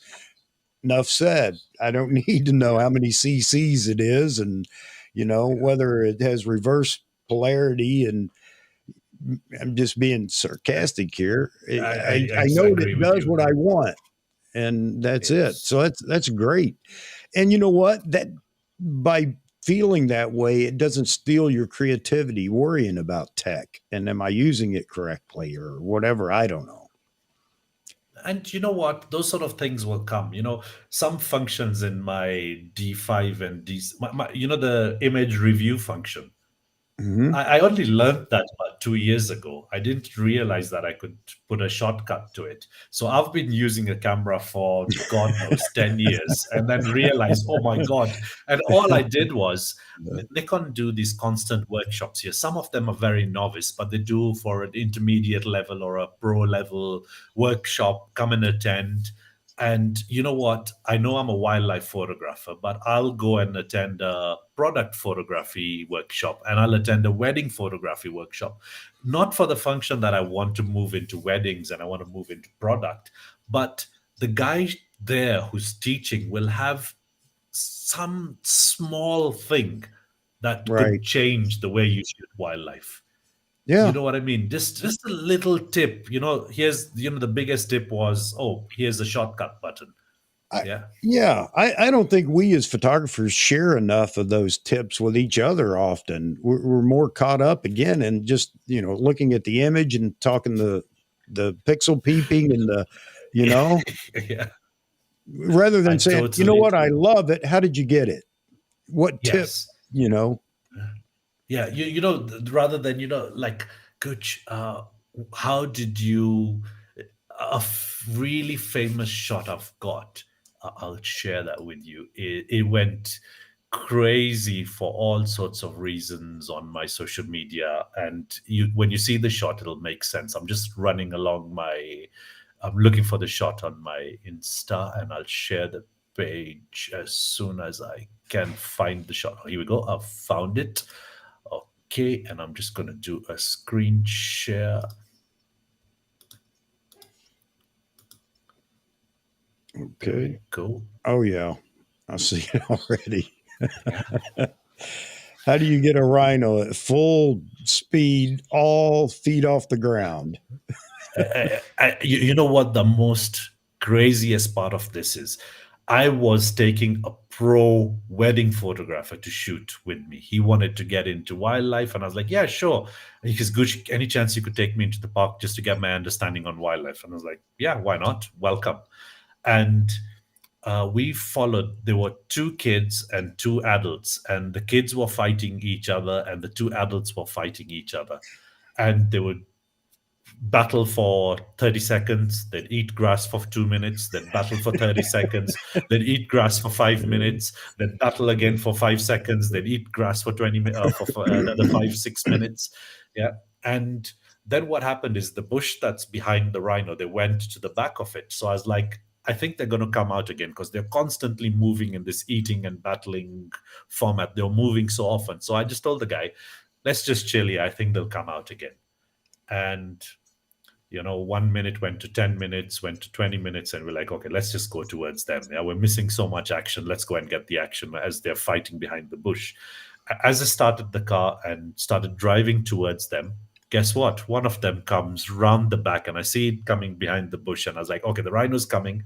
And all I could do was turn the car maybe about 50, 60 degrees, just switch it off where it was. And it was the passenger side facing the rhino. So I had brought a photographer and it's like, it's your day. I'm putting the car on your side. You shoot this rhino. And he goes, and the first thing he said to me is like, oh my God, it's coming running towards us. And I was like, don't worry, I've got an airbag in between you and me, yeah, between me and the rhino. Just go for it. It's like, get the shot, shut up and get the shot. And the little gap that I had between him shooting and the window, because I drive a Land Rover Defender, which has the tiniest windows ever. And that little gap I had, I picked up my D6, put it into portrait, and shot off like this. And honestly, if it wasn't the D6, I wouldn't have got this shot. From the 20 shots I took of this rhino coming towards me, I think maybe one or two shots are out of focus. Everything else is super sharp. Wow. But this guy, who I won't name which camera company he shoots with, had zero shots in focus. Honestly, he had zero shots in focus. Hmm. Yeah, and the reason he had zero shots in focus is because I'd put my focus on servo because I expect it in wildlife. He shoots weddings. He hadn't put his focus on servo, so he missed. He would focus, he would shoot, but the focus point would be far back, maybe by the Right. tummy, by the time the rhinos come. And it's small tips and tricks like that that wildlife photographers sometimes don't like to share. I've sat with so many pro photographers. Nobody has told me that trick until you go onto a workshop and you pay these guys to teach you. Then the tricks will come out. But when you attend workshops, free workshops by Nikon, these tips and tricks are thrown out there for you to absorb. But we don't want to go to them because it's free and it won't teach us much. You know what I mean? Yeah. No, you educated a bunch of us there with just that comment, Gooch. Yeah. That's That's it. yeah. I think you're right. Sometimes we feel more highly of ourselves than we should, and can't accept that maybe other people know something we don't. So yeah, Even okay, yes, there is the part of learning, the journey in learning, which I think never ends. But I've had a journey with teaching where Nikon have paid me to travel to South Africa to teach. I've been to Dubai to teach. I've been to Oman. I've been to Qatar. I've taught in all these countries, and I've also mentored a couple of kids, trying to work and. But the biggest learning was when you're mentoring a kid, the kid's going to ask you all sorts of questions. You know how millennials are. They don't yep, want to put some effort into it. They want to ask and ask and right. ask. Yeah, ask holes. You know what I mean? Yeah, yeah, yeah. So you get asked all these questions, and when you kind of think, you go back and you think about it, saying, all right, he's asked me this question. I need to think about this. And that also improves your learning. I mean, I've gone to so many workshops, and the favorite one was I was teaching in Dubai, and I went to the whole class and I said, look, guys, it's not about having the best camera in the world. It's not about having the best lens in the world. It's not about that. It's about having the best composition. It's always about composition. That's how your shot will work out, and that's how you're going to get the best shot possible. And one of the clever guys in the audience, there always is one, and he goes, so what's the point of us spending money on all these fancy cameras? And the Nikon guy who was sitting in the back on his laptop typing away stopped, and you can see him looking up. And I'm thinking, oh my God, I've got myself into a hole here, haven't I? I've dug myself a hole. And the honest truth is that when you buy a D6, that camera is expensive, not for the reason that it's bigger, but for the reason that it's got so much more electronics, calculations, functionality that even when you get the settings wrong, the calculations in the camera will save your backside. And Mhm. I've learned that when I was like, you go with a D3300 and then make a small mistake, it'll teach you hard. It'll break your ankles. But Mhm. you go and make the same mistake with a D6, you will still get a shot that you can sit into Lightroom and rescue. That's the difference. Well, yeah, I mean, there are a lot of differences, and people ask, well, why? How much? You see photos that are taken with entry level cameras, and they just blow you away. So it goes back to what you were saying. It's just the composition and understanding what you're looking for. So people ask, well, why do you need all these expensive cameras? And I used to say a lot of times it's because you don't have to dig through menus looking for certain functions that you need right at your fingertips all the time. And that's part of the reason. But then again, that's where you're going to find the technological advances is in the Yeah. flagships and everything else. And some of it does help you out, but I think that we often overlook the number one thing you need to keep in mind is it's not the camera, it's your eye being attuned to what you want to produce. And that's the start of it all. If you can't compose, you don't understand light, all these basic tenets. If you don't understand that, then no camera is going to save you. You're just taking snapshots. So I'll get off my pedestal on that now. No, it's absolutely right. And that's talking about my journey in photography. That has been the biggest change. Whereas before I was shooting and then coming to try and edit something to make it work with rim light, or learning all these editing procedures. Now that I've got a shot in mind, I can see the light, I know what I want, learning to do it in camera, or no, what should I say is understanding what you want, understanding Right. what the situation can give you, preempting your shot and then getting that shot. That is honestly the biggest difference. Yep. And that's the way it'll have to work. Yep. Absolutely. Hey, Gooch, I'll invite you. I know you're watching the comments. If you would like to, I always tell the audience that, the difference in my live streams is I want them to be able to interact with what's going on, because typically you can drop a comment. It falls into 5,000 comments on a video or whatever, and it never gets answered. So I'd like to Yeah, give them an opportunity to ask you a few questions and for you to take the opportunity to answer them, if that's okay. absolutely. I'd love to. And I'll be right back. I'll let you go ahead and you pick the comments and Sure, I'll do that. I mean, Jaspreet, thank you. You've got so many comments coming through. I guess, yeah, David Stewart.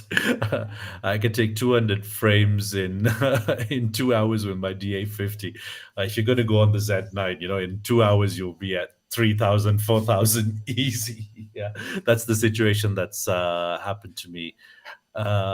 Yes, Nikon was rewarded in their efforts in terms of sales, but anyway, we're not talking about sales here. We're talking about creativity with photography. Um, yes, Nikon will put that technology into lower end cameras. I'm sure it will. But what's going to happen is because that functionality or that tech costs money to produce.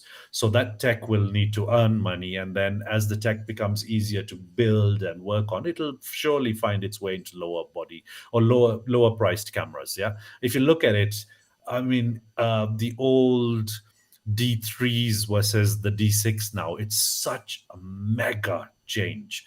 And that tech with the D3, if you take a D7000 or a D7500, it could probably equal or better that D3 nearly or nearly thereabouts. You know what I mean? So, yes, the tech is coming, but you'll find that tech going into the consumer end over time. Yeah. In your shooting environment, you always have a filter on the lens to protect it from dust. I started off being like everybody else there, putting a UV filter in front of my lens and then shooting to make sure I don't damage the most expensive lens I've got. The downside of that is I went to shoot, I'd never get a sunset photo without that green dot hanging somewhere in the frame. And as soon as I took out the UV filter, the green dot disappeared. So, yeah, you can shoot in the day with it and it'll protect your lens. You can shoot you wouldn't be able to shoot a sunset without that little green dot appearing somewhere in the frame. Realistically, truthfully, now I don't use a UV filter. I'm happy to just leave my lenses able and out. The glass on the cameras is beautiful and really strong, but obviously care is the biggest part. Yeah. And what I've learned in life is that the camera body is all about settings. The quality of your image is all down to the lens.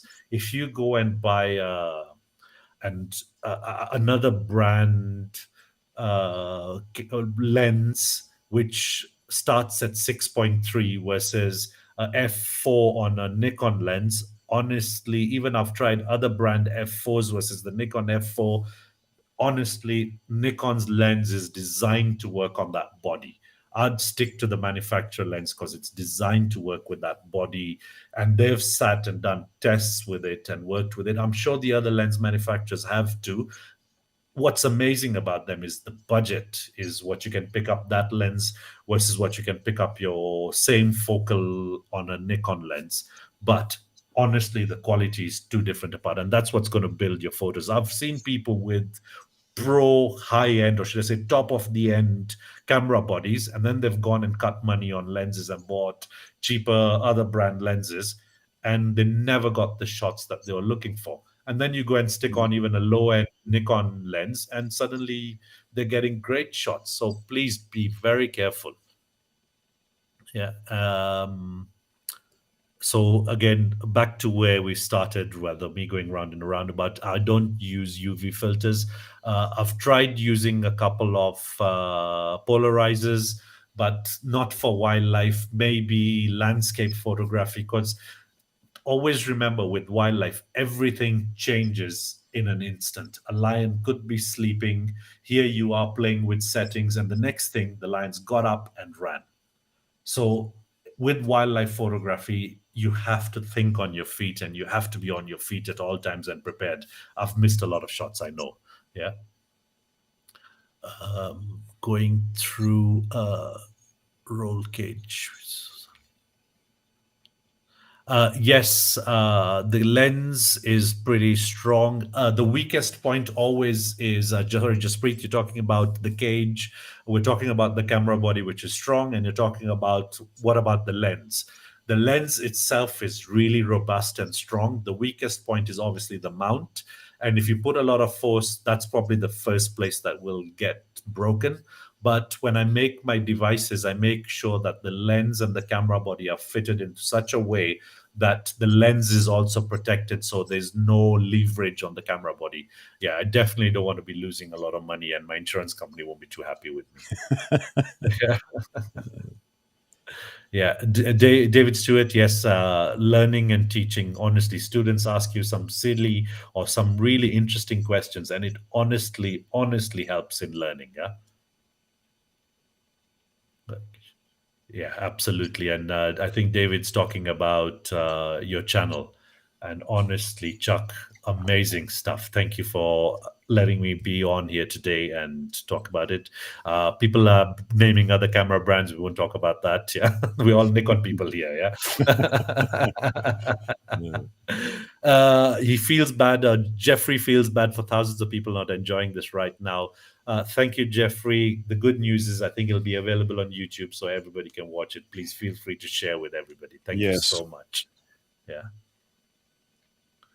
Yeah. And again, the stories behind the shots, those are the most amazing. I mean, should I call them? I've got a lot of nightly fireplace stories. Yeah, that's what we call them. Yeah, sitting by the fire talking about what happened in the day and the crazy things I've done and the ones that I've got away with and the ones that I haven't got away with. Well, it is. I think the story behind the photos is fantastic. Just knowing that the elephants were playing football with your camera cage and composed a shot that you would never have, had the Yeah. opportunity to take. So Yeah. those are great stories. I wish I was better at writing so I could write the caption with the story behind the Mhm. lens. I'm not so good at writing. I like letting the photo do the talk in all Yeah, its yeah. due. Yeah, yeah. So hopefully one day, yeah, as I get better, yeah. So are you actually selling prints as well, Gooch? Yes. So each print is bespoke. I might get my wrist slapped on this, but let's do it this way. I won't talk about it's a mega large corporate that does software, if that Mhm. doesn't answer your question, and they bought they bought a load of so they bought I think they bought some prints of me, and they didn't buy prints, they bought digital files, but we had an agreement on what they could do or what they couldn't do with it. But what these guys did so smartly is that they're building a new office in Kenya, and they've taken my images, got them printed on carpets in Europe, and their meeting rooms and their canteen has got these aerial shots of flamingos and aerial Wow. shots of zebras. So you can sit into a room and then look down, and it feels like you're actually leviating up in the air. It's I mean, so that's beautiful. kind of neat. Yeah. Yeah, and I mean, it made me great money at the same time. Well, hey, that's fantastic. Yeah, Yeah. that's fantastic. And yes, I do images. They're all bespoke. We can tailor an image to what you want. We can print on this. Well, I can get it printed on the size you want it to be printed, and we can get it shipped out. Yes, I don't. There's somebody who's asked about large format printing services. I use printing services in Kenya because every image gets printed, comes to me. I'll hand sign it, and then it moves to wherever it's going. We'll DHL it in a tube. Yeah, so Okay. I don't do frame stuff because I'm DHLing it, so it's not Right. a great idea. But every image will come to me. We'll make sure it's good. I'll sign it. I'll number it because I like to do limited editions as a creative. That's the best way to make money. If you do them as if you do them as Uh, open editions, you'll yeah. you'll be selling them for small values. But with limited editions, obviously, you can sell them more expensive, and it makes them important. And somebody who gets one is guaranteed to know that there's only a few of these shots in the world out So there. is that through your website or through email or how does somebody contact you if they're interested in one of your prints? I know it's the most elusive thing about my social media, but if you want to print, you like an image, feel free to contact me through the contact site on the website, through my Instagram, through my Facebook. Feel free to message me and let us know the shot. We'll have a little chat and prepare the white shot or give you options. Maybe something that you like something, or you like a particular animal, a shot that I might have not posted. We can talk about a few images. You pick up the one you want, and we get it printed for you. So we can get all that done. Perfect. Perfect. Yeah. Yeah. Averagely, a 1 meter image is $1,000 upwards on average. Okay. Yeah. Someone has to pay for the helicopters. Yeah. That's right. That's right. Yeah, a lot Yeah. of wedding photographers recently, folks we've had on the channel here, are talking about the cost of photography because they're experiencing a problem. But the point is that your service, your equipment, and everything is worth something as well. That's So right. understand that completely. Yeah. My time is expensive. I like to put it that way. Yeah, I'm an absolutely, expensive guy. I'm an absolutely. expensive guy. Yeah. And if you're looking for a print, if you want to purchase a print, you're obviously going to display it. You're not just going to buy a print and stick it in a closet. So how much is it worth to you as part of the decor or art that you're collecting? So no problem there. Just wanted to make sure anybody that did want to or sees this as it rebroadcasts on YouTube, knows how to get in touch with you if they want a print. That was all Thank you. with the question. All right. So we've had a lot of people ask questions, and I appreciate your time and actually taking time to scroll through. If you see any other questions show up that you're interested in or aimed at you, Gooch, by all means, interrupt and answer those if you would. I think this one's come a few times. Jaspreet again asking me if I've visited Punjab. Yes, I have visited, but never for photography. I saw one before. I'm born Kenyan. I'm a third or fourth generation Kenyan, and I'm born here. I've lived here. My parents are born here. We've lived here. So, yes, I am very Indian by view, but I'm very Kenyan by where I'm born and live. And I speak Swahili fluently because this is my local language. Yeah. Wow. Swahili, the general language in Kenya and a lot of Yes. Africa, but there are dialects as well there in Kenya, aren't there? There is so many dialects. Every tribe has a dialect, and I can't keep up with them, so I stick to Swahili. That's the end of it. Yeah.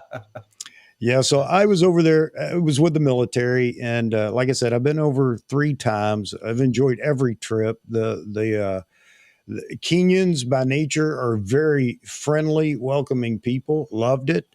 Everywhere I went, I was treated, so well. Nice. And yeah, I learned about the dialects. I had a driver that was driving me around everywhere. Fantastic gentleman, Amos. It was his name, and anyway, he's the one that we weren't going into the tourist places. I mean, obviously, we were doing training and other things, but he would take me, even beyond that, where we weren't training, into some of the villages and all the different people, and got to see some of the local markets and see the places where the Kenyan people were making different things or whatever. Anyway, it was off the beaten path, and I really had a good time. And my wife, I tell her all the time, we're going to Kenya one of these days, and She it's she just hates you. She hates you yeah, for it, I she assume. doesn't want Yeah. to. She doesn't want to leave America, but I had a great time in Kenya, and there you have it. It's just a beautiful place. The thing is, when we watch the news, we're only going to get bad news. We're never going to Right. get good news on the news. And, when you come to Kenya and you go to Mara, honestly, there is there's no building, there's no tarmac road for days around you. You'll be Mhm. out on game drives, and all the lodges are tents and they're hidden inside the bushes. So you're driving around and you can see nothing human related other than a vehicle. And Mhm. honestly, the minute you drive back into the city, you go back and then you're thinking, damn, what am I doing? I need to go back into the wild. It is. It's just a beautiful place, and I'd encourage anybody that has the opportunity to travel to go to Kenya. I think you'll absolutely love it. The climate's to die for. Um, Yes. the only adverse part of their climate, it's the wet season, and that's not that bad. But man, it's just a fantastic place to go. So I told Gooch that this morning as soon as we connected. I'd much rather have his weather right now because we're in an Arctic blast here. So I'm wearing shorts if that helps. Yeah. And I've got the door open to the outside. Yeah. Uh, you can't dare do that here today. I laugh with a lot of photographers coming saying, "What's the best season to come to Kenya?" And like every first of all, every season has its uniqueness. The wet season has interesting shots with rain, Right. and the dry season has interesting shots with dust. Yeah, and you then sort of look at your side and they're like, "What about temperature? What's the best temperature?" And I was like, "In winter, we'll be at 20 to 23. In summer, we'll be at 27 to 30. And normally we'll be at 27." Yeah. So you choose. Uh, Yeah. beautiful country, beautiful country. Honestly, I agree with you. And being a native, I understand your love for it too. To be honest with you, I didn't understand my love for it. I went and spent 10 years in the UK. I left Kenya in 2002. The economy was really, really tough and there was Hmm. no work and became life became really tough. And I kind of gave up and went to the UK. I spent 10 years until 2012. And I came back to Kenya in 2012, and that's where wildlife started for me. But just taking the step back, being out there in cities, in concrete jungles, it really made me miss Kenya and it really made me miss the wild. And as soon as I got back, honest, initially, I think, with Kenya, everything has a tourist rate and a local rate. Hmm. And as soon as I had my status and everything sorted out to show that I was a local and not a tourist anymore, not a foreigner anymore, I was all over. I was in every park I could think of and I was doing all this. And I'm so glad to be back here and I'm so glad to be able to enjoy nature. And, I talk about this quite a lot. And initially, I was just a photographer who'd go out there and take photos. But what I realized is when you want to take photos of animals, you then have to understand their behavior traits. I know, and you learn that every individual, even in the animal kingdom, is different. But there is a general behavior of zebras and there's a general behavior of lions, even though each one is unique.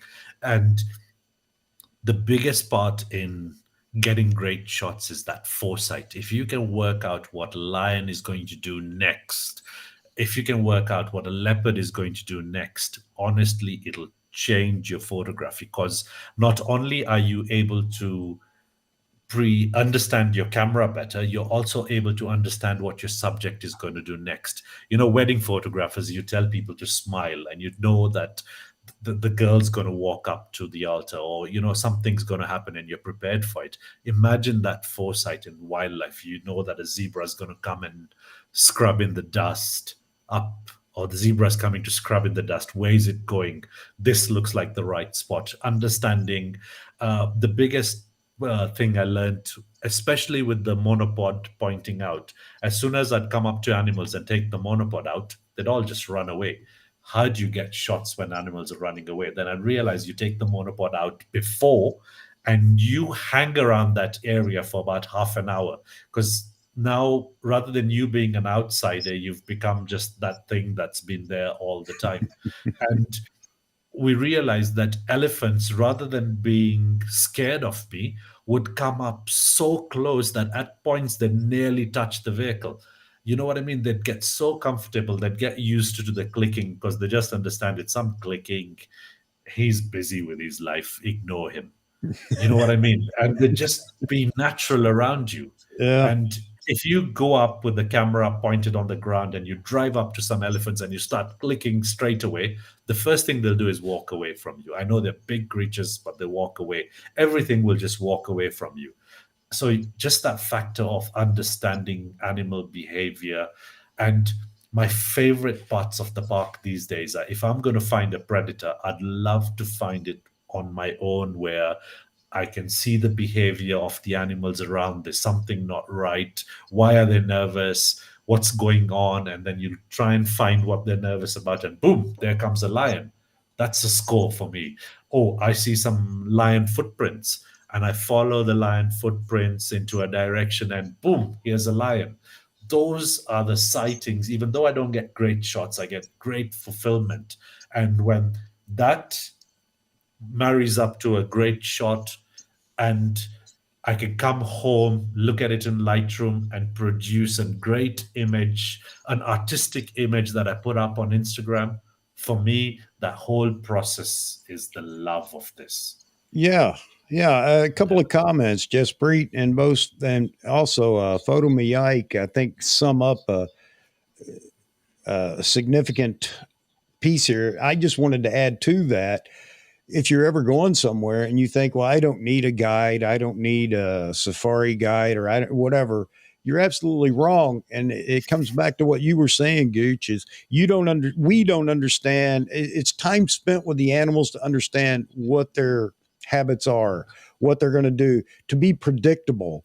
And of course, that really adds to photography. Is once the animal's predictable to you, just like you jumping ahead with the cages, or following and knowing when they move this certain area, here's what they're going there for. It's not just about being able to take the perfect shot. It's about knowing where the perfect shot is and when it's going to happen. And that's what you bring to the table. All the time spent in the field with the animals, you were just bringing up some of those habits and things that to look for. So I think that's wonderful too. I just wanted to throw in there that don't ever go somewhere and think that you don't need a guide because you're a great photographer. It's not about being a great photographer at that point. It's about knowing where to go to use that great photography skill, and so on and so forth. And do you know, I'll add experience to that comment of yours. And in agreement with your comment, initially when I started photography, I would go out there with my own vehicle and I'd say, I don't need a guide. I'm going to go there and do it all myself. And I'd do that. And then I'd go into the Masai Mara. Unfortunately, with the Mara, it doesn't really have any sort of road signs, or you can get lost in the Mara really easily. So it's always better to have somebody who at least knows the way around Mara. And I started off doing that. I used to take my landy and I used to go and photograph with my landy, and I just used to have a guy who knew the way around. And then once I was out there for a 14-day trip, and in the 14 days, I decided to go to a lodge that I wanted to try out this new lodge, but the lodge had game drives were included in the fees of the lodge. So there was no point in driving your car. So because I'm paying for it, I might as well go with this guide. Right. And I went with this guide, and we had this lion that got up and started walking down towards us. And as the lion was walking down towards us, the guide goes to me, he's going to go and drink water. And I'm looking around and I'm thinking, right. And he goes, he's going to come and drink water and he's going to go to that puddle over there. Let's go there.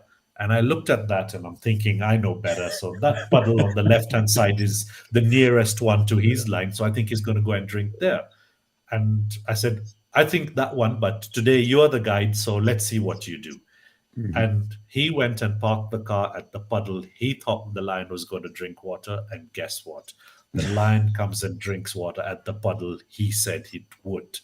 Yeah. And instantly I was like, okay, I have a lot to learn here. I think I know, but I don't.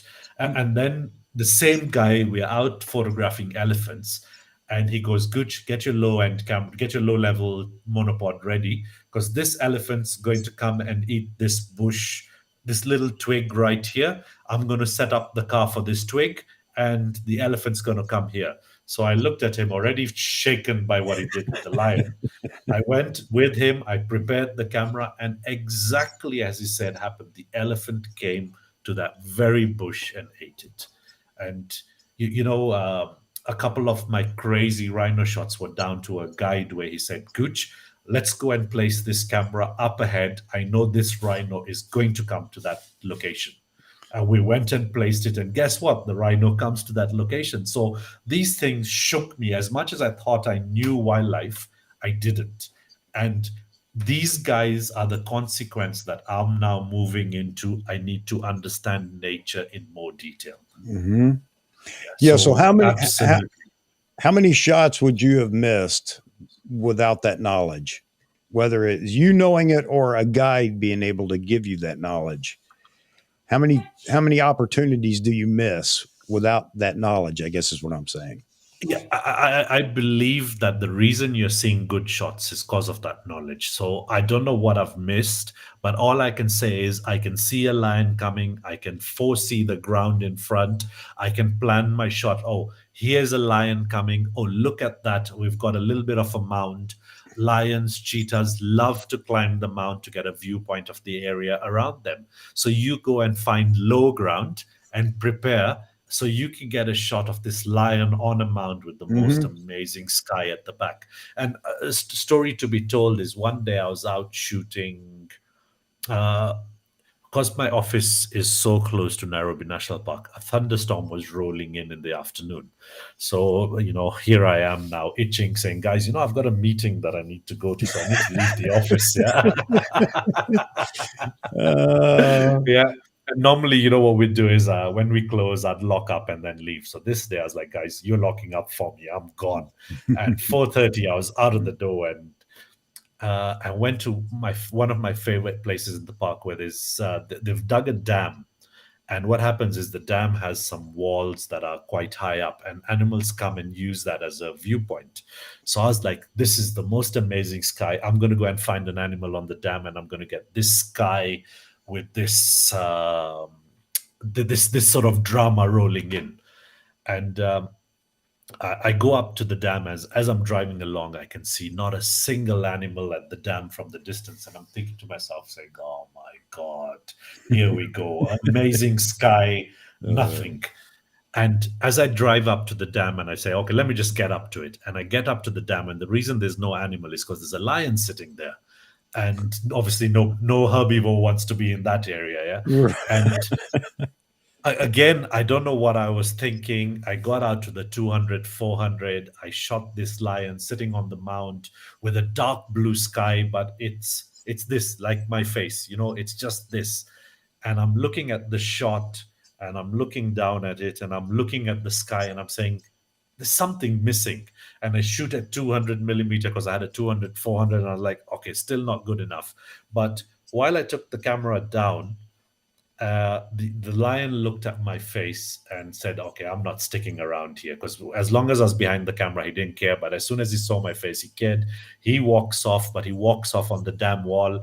And I quickly chuck the other camera in the car and I run across with the lion, and I use a 2470 at around 30, 40 millimeters. I can't remember because it was instinct.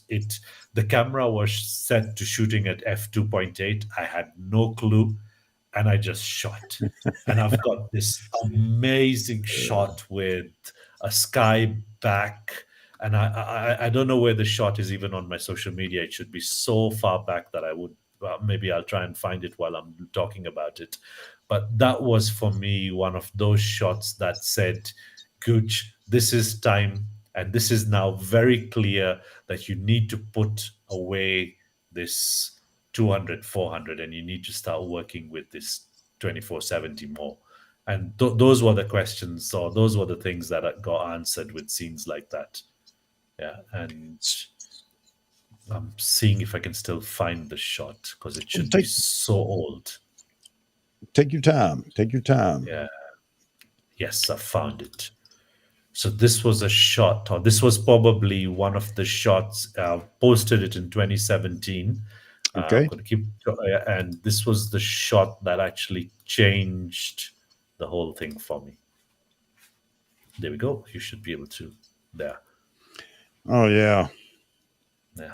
Let me get rid of the captions. Get it out of the way. Thank you. Oh yeah, beautiful. This shot, and then after this, if you look through again, I began to go wide, low. Yeah, that's just a fantastic photo too. Yeah, sorry, I'm jumping a bit quickly. No, that's fine. Yeah, because I wanted to. Here is another low great composition. monopod. Yeah, and this is the shot where we're talking about the elephant coming to eat that little bush. Be ready.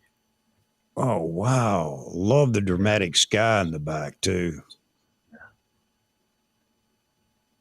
Man.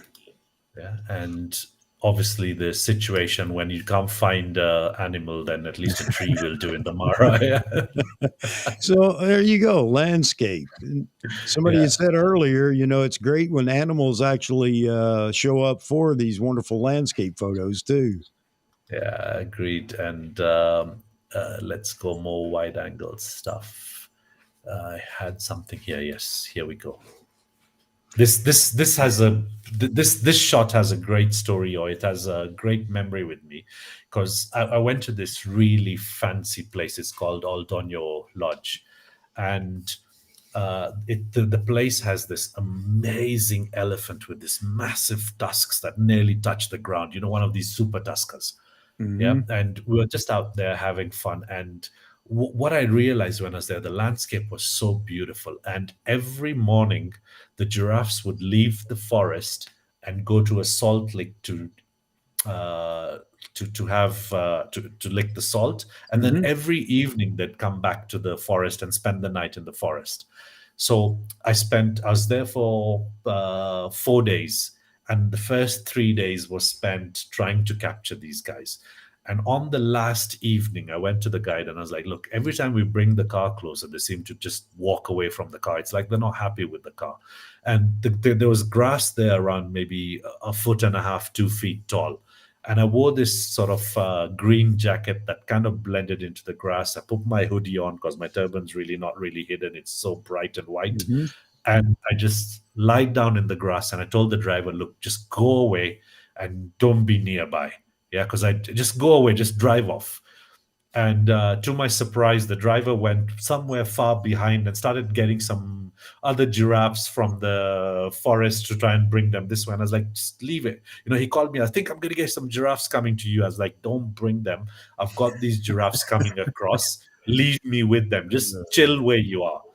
And as soon as these giraffes got to where I liked in the sky, I stood up and I was like, hi, guys. And I took 3 shots before they all ran off. But, that put aside the six in a line, that sky for me was, the story of, for me, was the special moment. Well, the clouds actually provide leading lines and just push you to look right down to in that funnel, and there are the giraffes. I mean, Yeah. Yeah. it's fantastic. Somebody Yeah. asked, do you prefer black and white or color photography? Black and white always. I will always edit a shot first in black and white, and then when I fail, then I'll go into color. For example, this shot, I tried it in black and white, but the better part about this, the story about this shot, the add-on to the story was the golden light or the sun having been set so we could get the silhouettes. So on this case, the black and white didn't work so well. The color worked better. It's another phenomenal shot. I agree. I love the blue and the orange, or the Yeah. No, normally I'd shoot this in black and white, but because of the clouds, not the clouds always work better in black and white. I feel, again, depending on the situation, and the blue and the orange, as you said, really add these extra tones and complete the shot for me. love the silhouettes though. You do a lot of silhouettes. I actually like that. I love that as well. There's a shot here that I should have. Yeah. So this I did get a award for it, but I was here with another photographer. I was teaching, and we got the leopard really late in the evening, and everybody else around me was pumping up their ISOs to 4,000, 5,000, and shooting this leopard going up and down this tree. And I decided saying, nah, I don't want to be pumping out 5,000 ISO to go and get a still shot of a leopard, because all that shot will do is it'll go and sit in my library. It's not going to be nice enough to post. So I went 1/10 of a second, drop the ISO to match the exposure on that, and panned the shot of the leopard going up the tree. Something different, something just, trying to work with the camera, or what the camera's capabilities, or should I say what the camera limitations are, and work with the shot and try and get it to work at the same time. So you know what? We have coined the term, or for you, Gooch, you are a wildlife artist. Thank you. This morning, I talked to you before we went live. That's the way I see your photography. It's art, because you take such a unique approach to your shots. And this is again, how many wildlife? Somebody might call themselves a wildlife photographer. How many would post a photo like that, panning with a leopard, and somebody's going to look at that and say that was a failed attempt because they don't see the art in it. You are an artist, sir. Here is another one's fail attempt. And if you realize the shot, or if you haven't realized the shot, it's not the original shot, it's the reflection now. You're looking at the reflection. Can you see the tongue of the Yeah, yeah, yeah, yeah. I that's can so see the it's an difference now inverted, that you pointed out. yeah, it's an inverted shot. And I was here with a bunch of photographers. We were shooting these cheetahs first thing in the morning. And that day, the water was just so still and the reflection was like glass. Yeah, and I took the shot. I zoomed in on my camera. I turned my camera upside down and I blurted out to all the other photographers, this is how I'm going to post it upside down. Yeah. And all the other guys said, you're crazy. It's never going to work. And honestly, this shot has taken me places. Yeah. Yeah. Just being, just trying to do something different always. But as you said, I think art, how would I be able to make this something so unique that would work? Well, let's face it, it's easy to document an animal, fast shutter Yes. speed, the right angle, take the shot. As long as the lighting's right, you're good. But Yeah. where's that's not necessarily going to be something that's absolutely stunning or beautiful or whatever. And I see it in, so many of your photos, what you do. And just, this is one of those rhino shots I was talking about. Yeah. Yeah, this is the one where I'd even had designed my first device. It just put the camera out there with a ghillie suit and said, wish me luck. I had a 2470 2.8 and a D850 on the ground, and all Ooh, this rhino had to do was step on it. Yeah. I like the motion in it too. You can see the dirt kicking up in the background there from his feet. Yeah. And It's you know what? It's so. This was I think one of the shots that these were the shots that started putting me on the map of photography. It's different. It's ground level yeah. photography, and I feel like a lot of people love ground level photography in comparison to my aerial photography, but it's so different. It's so unique. It's actually put me on the map. Mm-hmm. And if you wanted to know how to become a wildlife photographer, try and be different. Try and be Well, crazy. yeah, and I think one of the things about this photo is the ground, the composition from the ground, and the dirt flying. It now has attitude. Yeah, and Uh, now to he's tell not you now to posing for it. Yeah, yeah he's not yeah posing. It's yeah, exactly. And now to put the story together is I was talking about this guide who made me look like a useless. I think I knew, but I didn't. So that's not dirt flying. That's poo. Oh, okay. Yeah, and the reason it's poo is rhinos communicate through poo.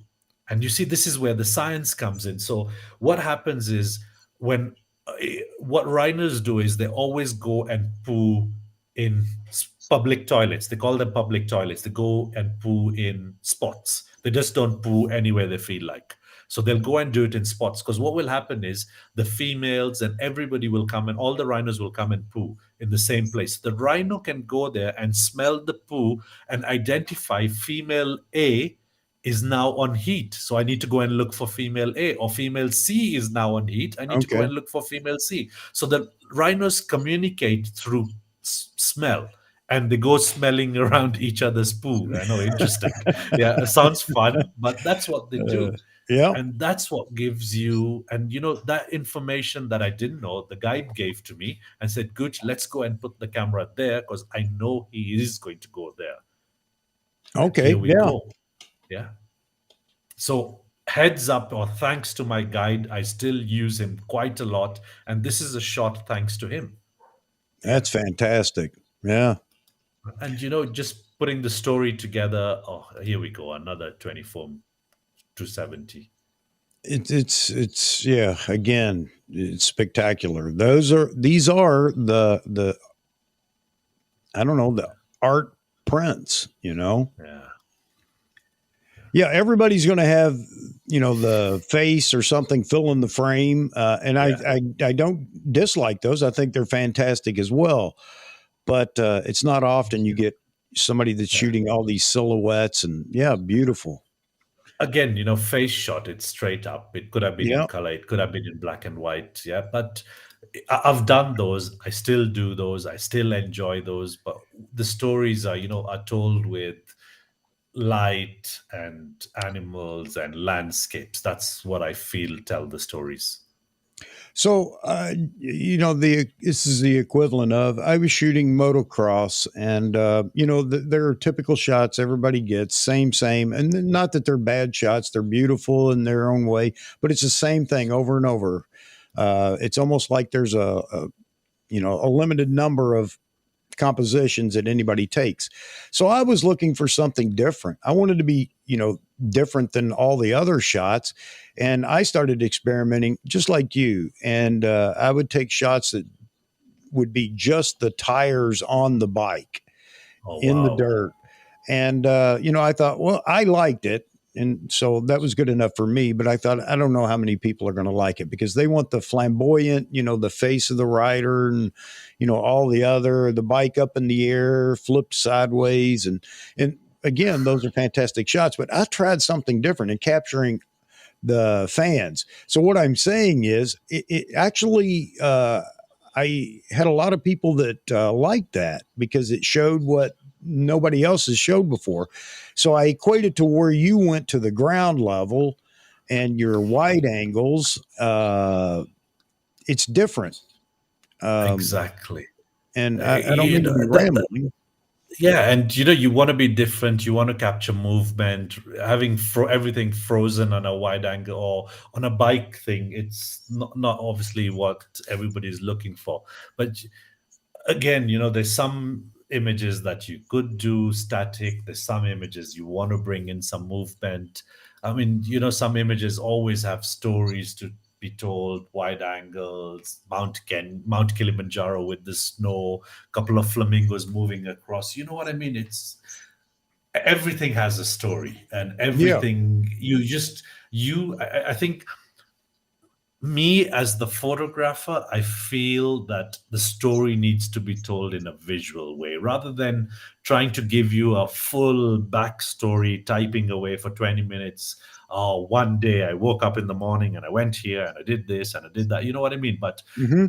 just look at this image and your imagination will run with stories. That's it. Yeah. I'm Yeah. happy with that.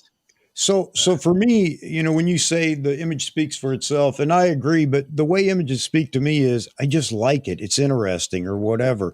I don't add the poetic story behind, the poor birds searching for or whatever. And, Yeah. and that's Yeah. fine as well. But to me, it's just if it catches my eye and it holds my attention for more than a second, then obviously there's more to see. Now I'm going to spend more time on it.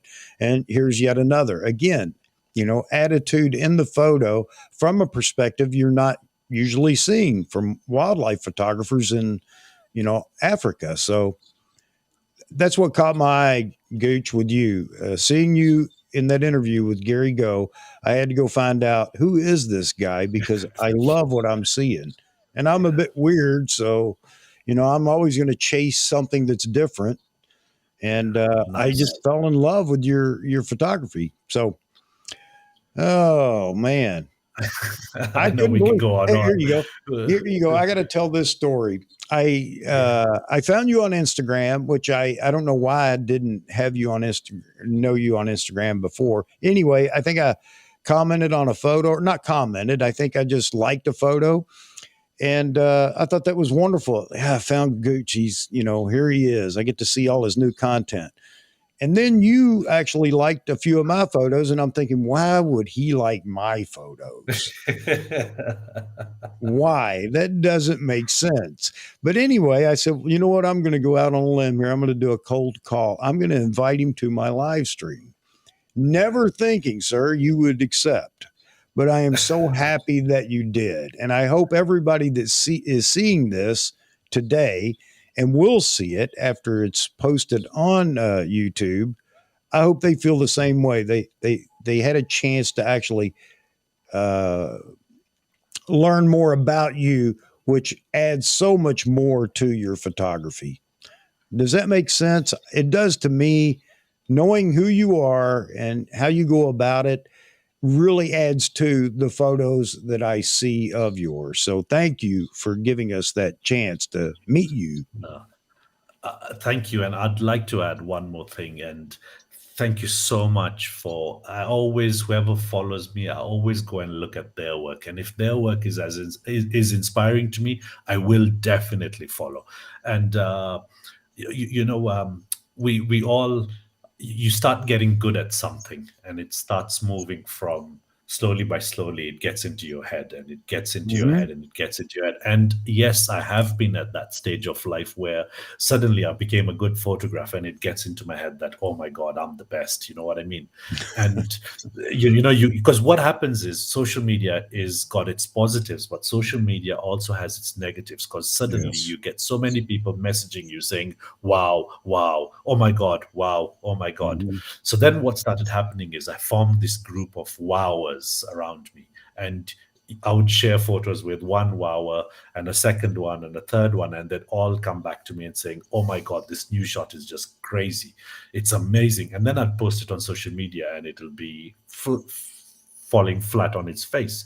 Whilst I don't think now it's right to actually get try and work out what's good and bad from social media because it could have Right. had a timing issue, it could have had something else, maybe people were elsewhere, or it didn't get onto the algorithm or whatever the case was. But it made me feel bad and I said to myself saying, hey, wait a minute, everyone was saying this is wow, but it doesn't seem to have captured the audience that I expected it to capture. Anyway, suddenly I realized Yep. to myself is that all I've done is I've not got anybody around me who will stick up and say, Gooch, this is a crap shot. Throw it in the bin. Yeah. You're absolutely right. And that's important. Yeah, Yeah. You need somebody to bring you back down and humble. You know what I mean? And you need to have some absolutely. friends around you who can be totally honest and not be afraid of telling you, look, mate, this is stop it. Yep. And it went on and suddenly I started realizing, wait a minute, am I becoming is my head becoming bigger than what I'm trying to achieve here?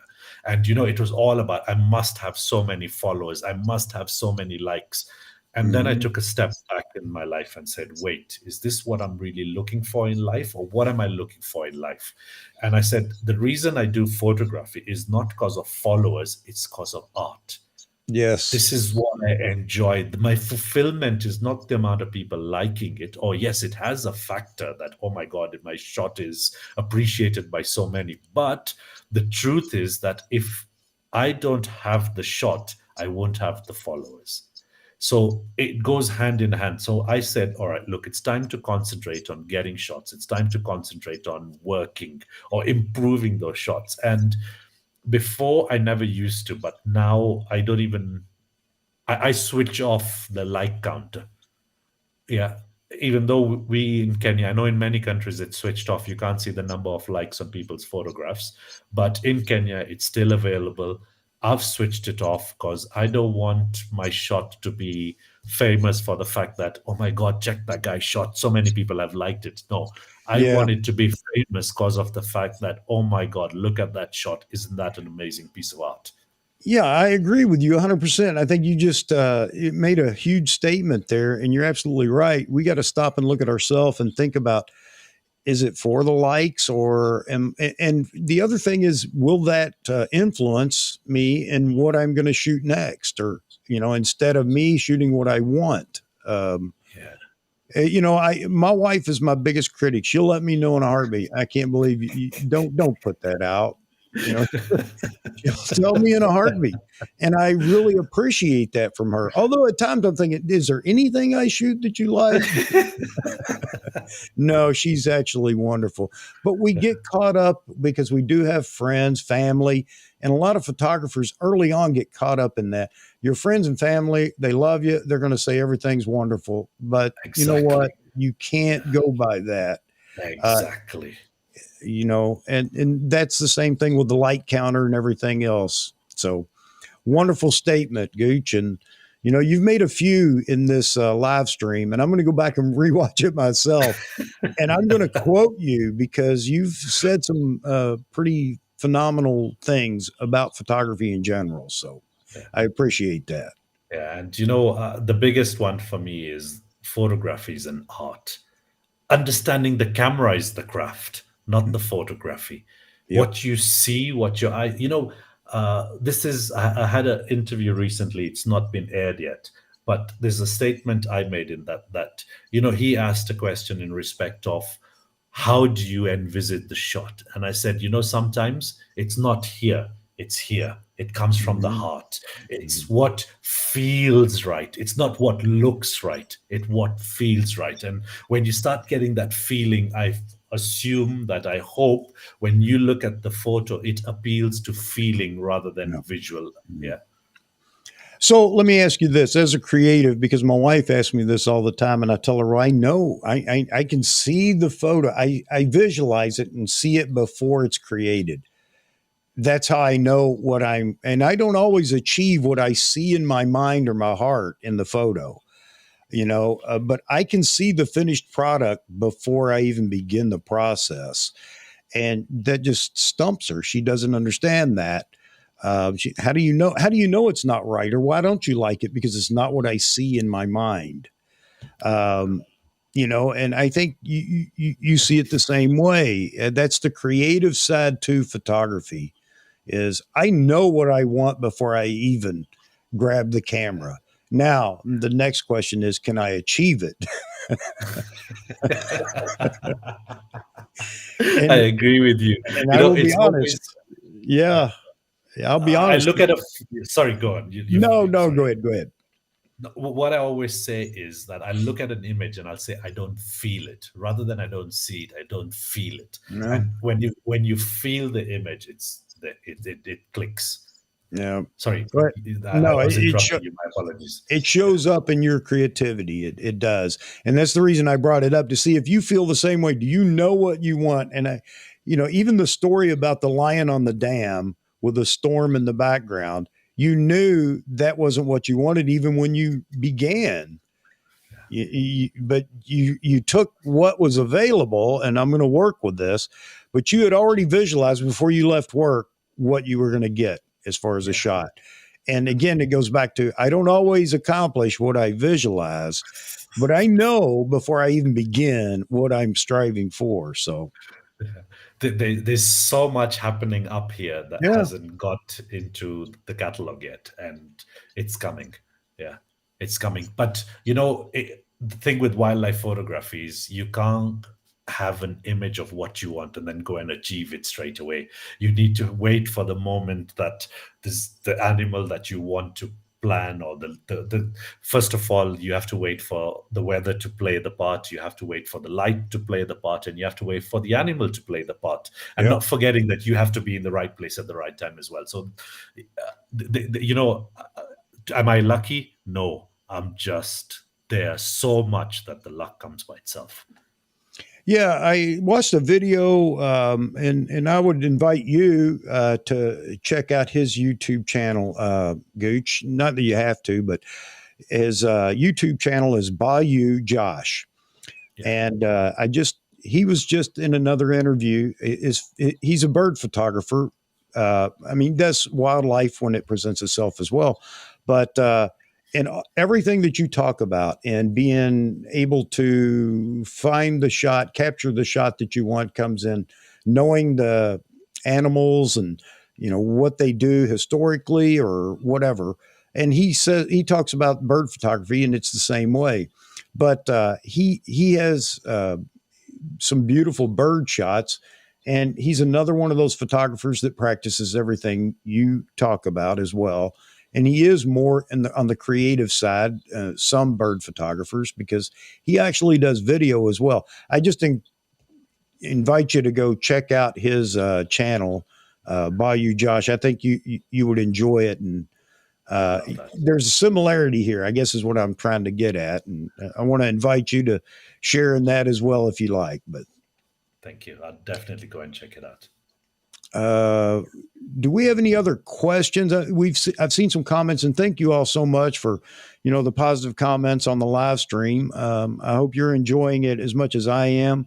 Gooch, I hope you're enjoying it too. I'm loving it. I'm loving it. I'm just sorry, I'm looking distracted because I'm writing down the Bayou Josh. Yeah? Okay. So I can go ahead and check it out. No problem. No problem.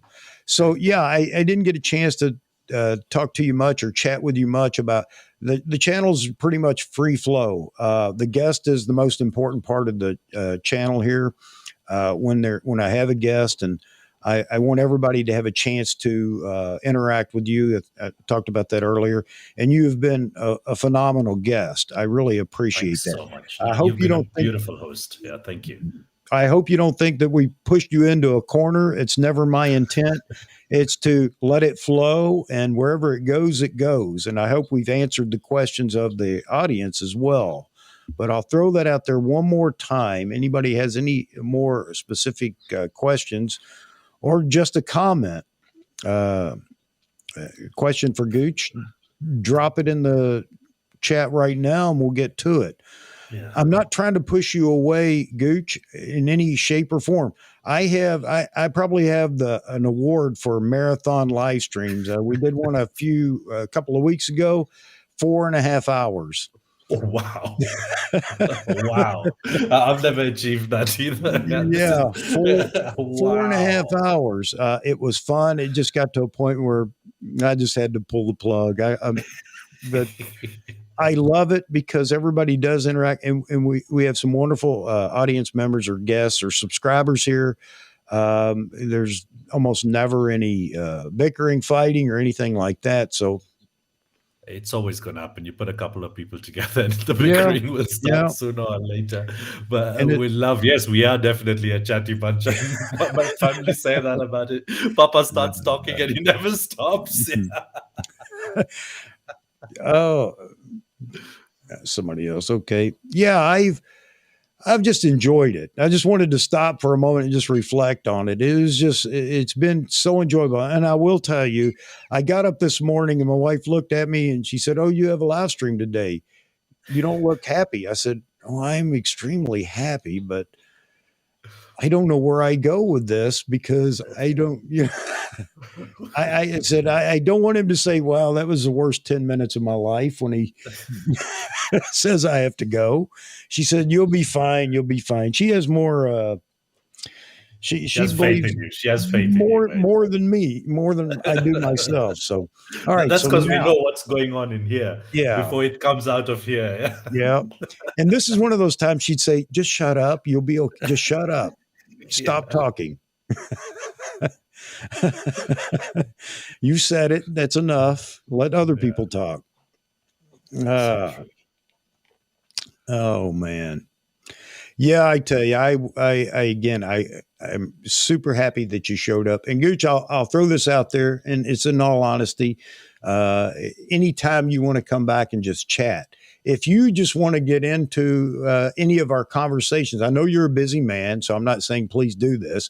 I'm just saying that the invitation is always there. If you happen to go by one night and you see us in a live stream, it's always going to be photography related, always.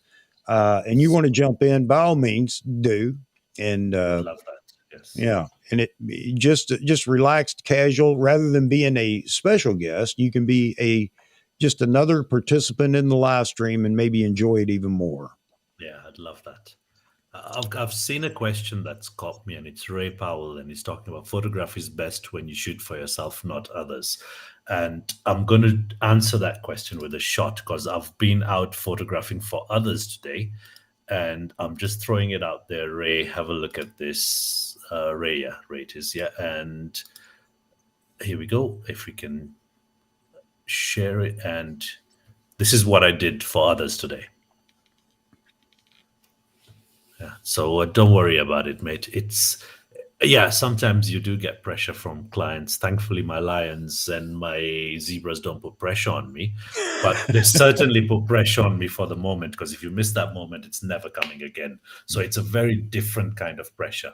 But once you've understood your art and once you are in control of your camera and your art and you've envisaged what you want to do, I'm sure many clients will just go with you as the artist. But then, yes, you do get some other clients who want what they want and they don't care about art. That's not the client you want. I am very picky and choosy by who I work with. Yeah. And you know what? A lot of portrait photographers kind of lose that point too. They have a style. They've probably been hired for that style, and then they fall Yes. into I've got to shoot differently for everybody or other people. I'd prefer to stick to my style. Yeah. So, Agreed, and it's all right. Don't worry about it. When you put yourself, I know initially we end up with that pressure that oh shit, I need to get shots for this client, but just trust your judgment and trust the reason the client's calling you. They enjoy something that you're doing, and that's why they're calling you. So just instinctively go out there and do it. It'll be fine. and Charles's comment there. This is on the marathon live stream. I saw that. I saw that. He took a nap and came back. Yeah. So, Gooch, are you ever coming to the U.S. for photography or for a vacation? Or Last December 2021 is the first time I left Kenya for photography. First time ever. So I went and did the gorillas in Uganda, which is not far away, but I did cross a border. So far to date, all my photography has been within Kenya.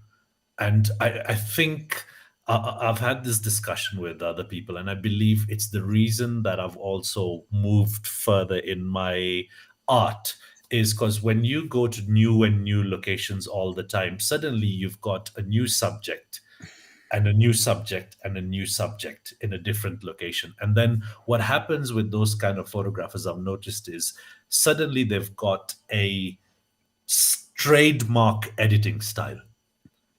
And usually with wildlife photographers, it's foreground out of focus, subject in focus, background out of focus. And they have this trademark editing style. And then all you find is it's different subject, same editing style, different subject, same editing style.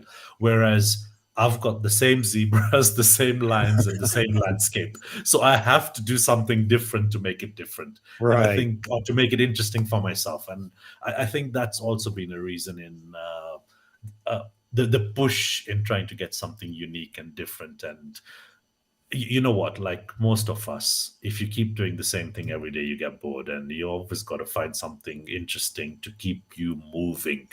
You're And right. getting fancy camera gear from Nikon is number one, and getting Yeah. fancy photos is number two. You know what I mean? Yeah.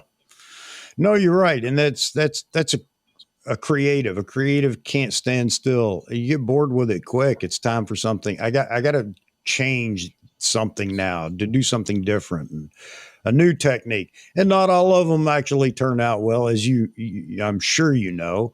It's like, oh, okay, that idea was a flop, but you know, I still need to challenge the establishment, if you will. You know, that same composition, same photo over and over and over. No, it's time. I want to do something different. Never now and then you knock it out of the park. It's something nobody's seen yet. It's like Yeah. they like that. So Yeah. Again, down to that same thing. You guys see. I'm not even going to try and do percentage on this. On Instagram, I post 100 shots a year, but on my Lightroom catalog, I've got over 300,000 images. wow. So you never get to see the useless shit I take every Right, day. right. Yeah, so you only get to see the stuff that I feel is nice enough for me to put out there. And yes, I do go and I play about and I practice and I get some horrible shots. some shots that I still sit on the fence with, and I'm not sure what I want to do with it. And I'm going to share one of those I'm not sure what I'm going to do with it kind of shot. And window, here we go. So this is a double exposure in camera. Okay.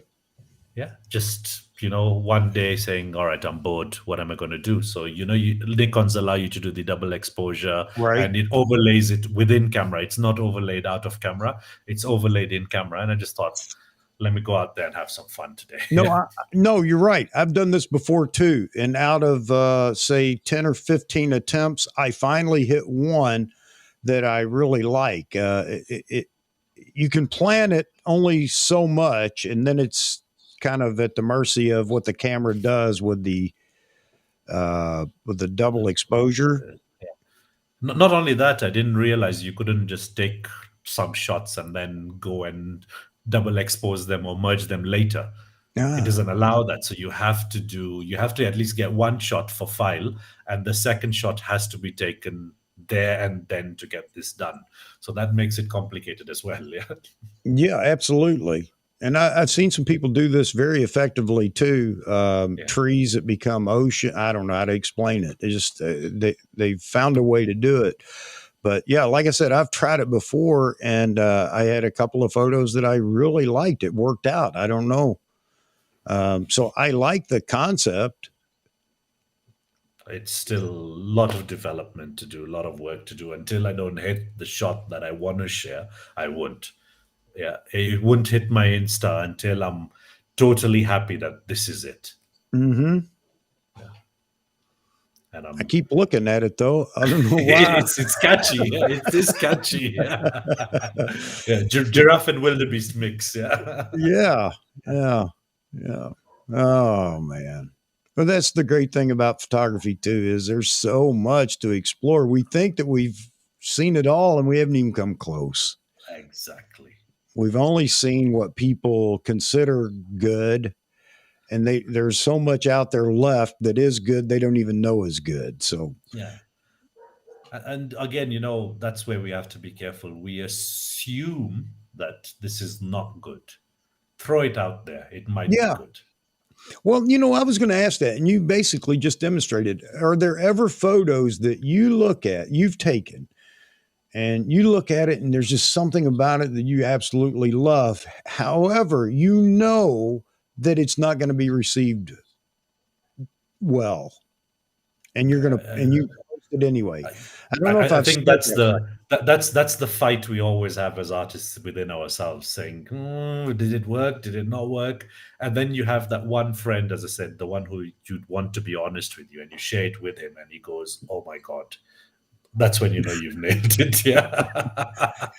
But as a photographer, you're told over and over and over, don't only put your best work out there.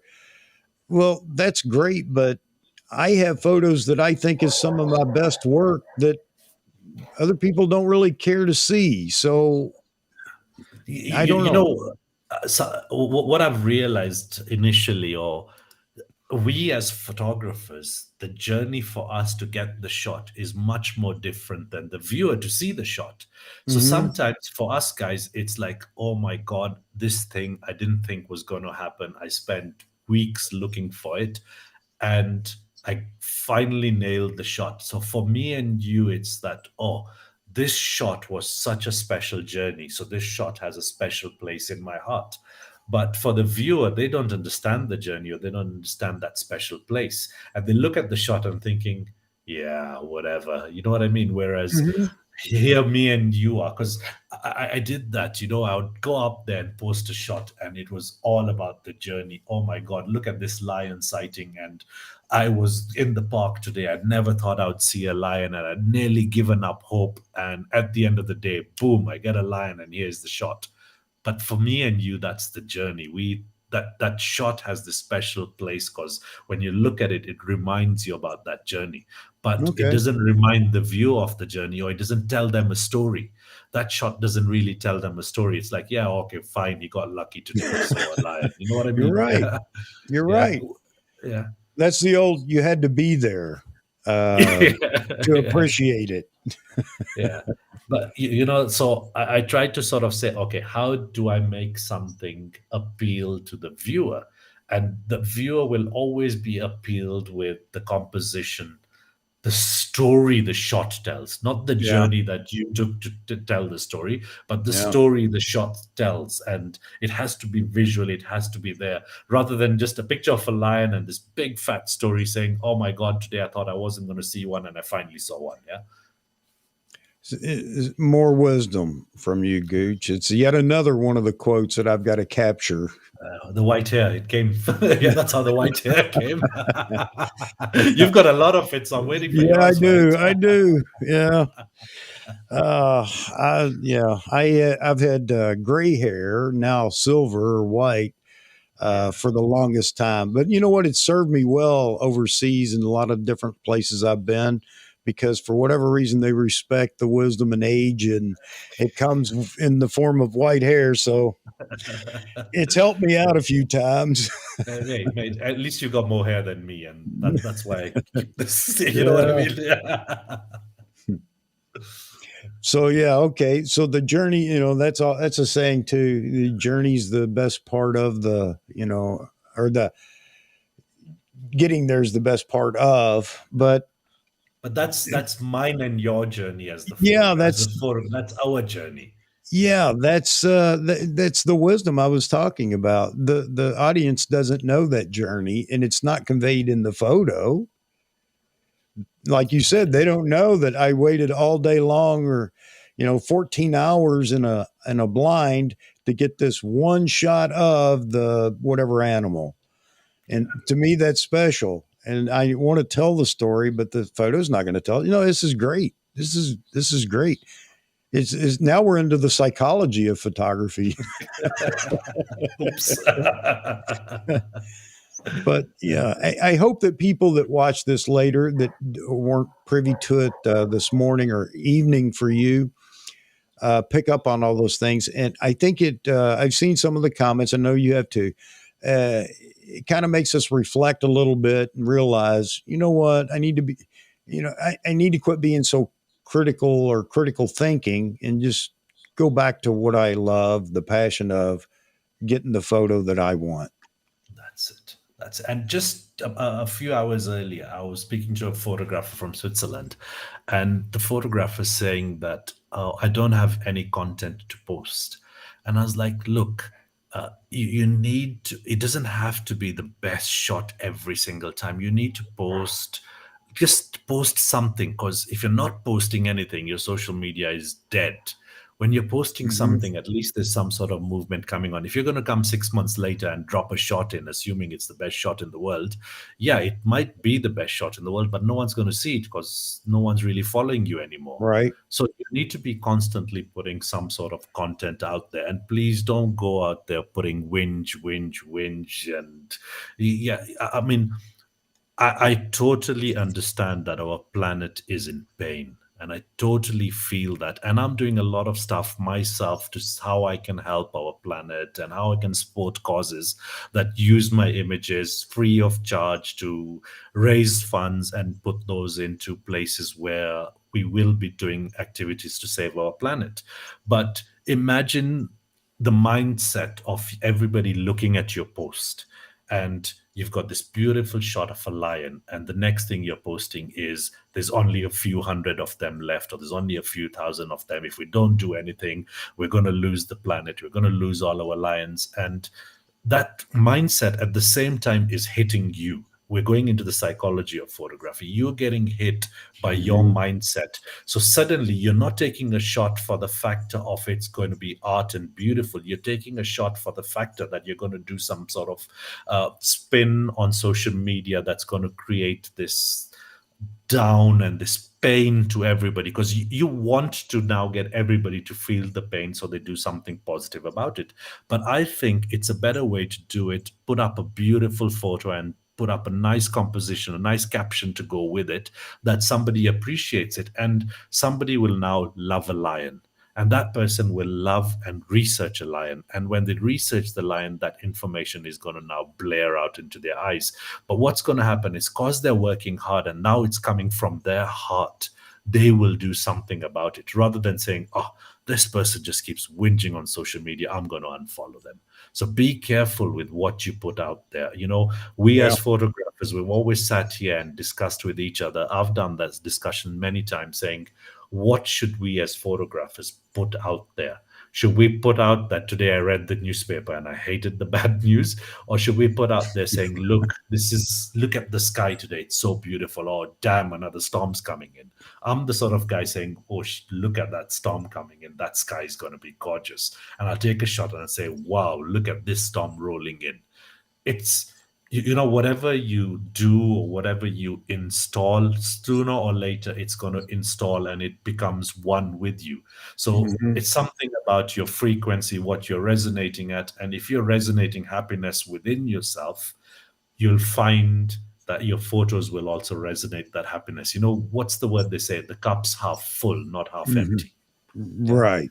And those have been big, big steps for me in this journey, and they've hit me hard. And you're looking at the negative aspect of environment. Oh, look, somebody's thrown a bottle in a park, let me take a shot and I'm going to post it saying, don't do that again. Yeah, yeah. You know what I mean? Only the people who are interested in that sort of negativity are going to comment and share it, not the person. Everyone else is just going to say, forget this guy, he's just a whinger, move on. Do you want to be a journalist or do you want to be a photographer? That's it. True. Very true.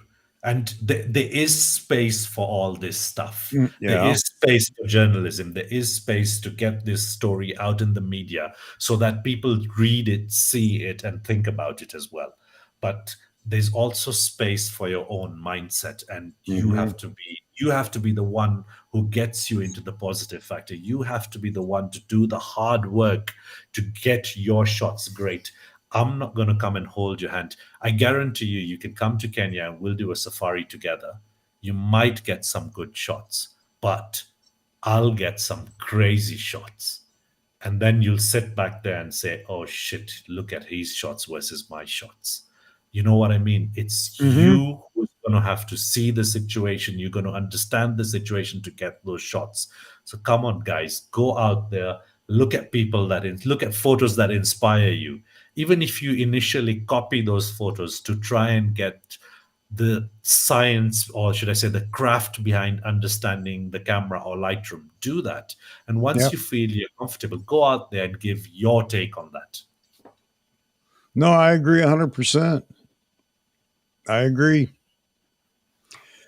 That's the great thing about photography too, is if you don't let it, it never will get old and you will never be completely satisfied. You don't hit a point, I don't think, where you say, okay, I've shot everything I ever want. I'm good. I'm done. Yeah, that never A comes. That never lot of comes. hobbies are kind of that way, but photography, no, there's still more to go out and try, more to do.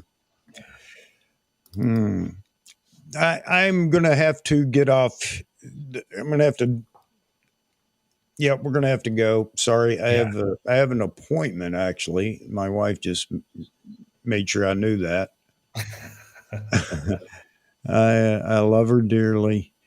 I didn't expect to go this long. Not that I didn't want to. Of course, again, I Yeah. do the marathon live streams. That just seems to be the norm. But I again absolutely appreciate you saying yes to be a guest, Gooch. I think everybody again has had a wonderful time. I'm not going to drag this out. I'm going to say, you are welcome back absolutely anytime. Thank you so much. And I hope you'll keep in touch. I'll definitely watch your Instagram page and hope invite everybody to. Let Please me do. stick Thank you. and let's see. Do you have any parting wisdom for us? Not that you haven't given us a boatload of wisdom today. That just a big thanks to all the questions, appreciated comments. Uh, amazing to be online with you. We had no communication whatsoever other than, do you want to come online with me one day? Yeah, sure, let's try that. And today is obviously the first time that we've had a little bit of a conversation before. And here we Yeah. are doing something that we both enjoy, because it's all about photography. It's about this passion, and this passion that drives us to achieve what we are achieving today. So thank you so much. And thank you for letting me share my journey and story with everybody. And I hope I've inspired people out there. And if I haven't, I've failed. If I have, well done, guys. If you need to get in touch with me, feel free to message and comment. And whenever I get a free minute or wherever I can, I will reply to you guys, and I will love to be a part of many journeys going forward. All right, sir. Again, thank you so very Thank you. much. Enjoy your beautiful weather there. I'm Thank you. freezing here, and I just wanted to leave you with that. But thanks to all the audience, the folks out in the audience, everybody that chatted, and I hope you got your questions answered. And if not, obviously, I encourage you, Gooch, to check back once this is video on YouTube and all the comments that are going to come in after the fact. And I'm sure they'll be for you, questions for you. So It'll be for both of us, I'm sure. But yes, I'll come back and have a look. Thanks so much, all guys. right, all right, folks. Wonderful day, the rest of the day or evening, night, whatever it may be. Thanks again, Mr. Gooch, for enlightening us with your take on photography. All right, folks, that'll be a wrap, and we'll see you Wednesday night or Wednesday afternoon is our next scheduled live stream. All right, Gooch. Cheers. Take care. Thank you. God bless you, too. sir, and your family. Thank you. Same to you. Appreciate it. God bless everyone. Thank you.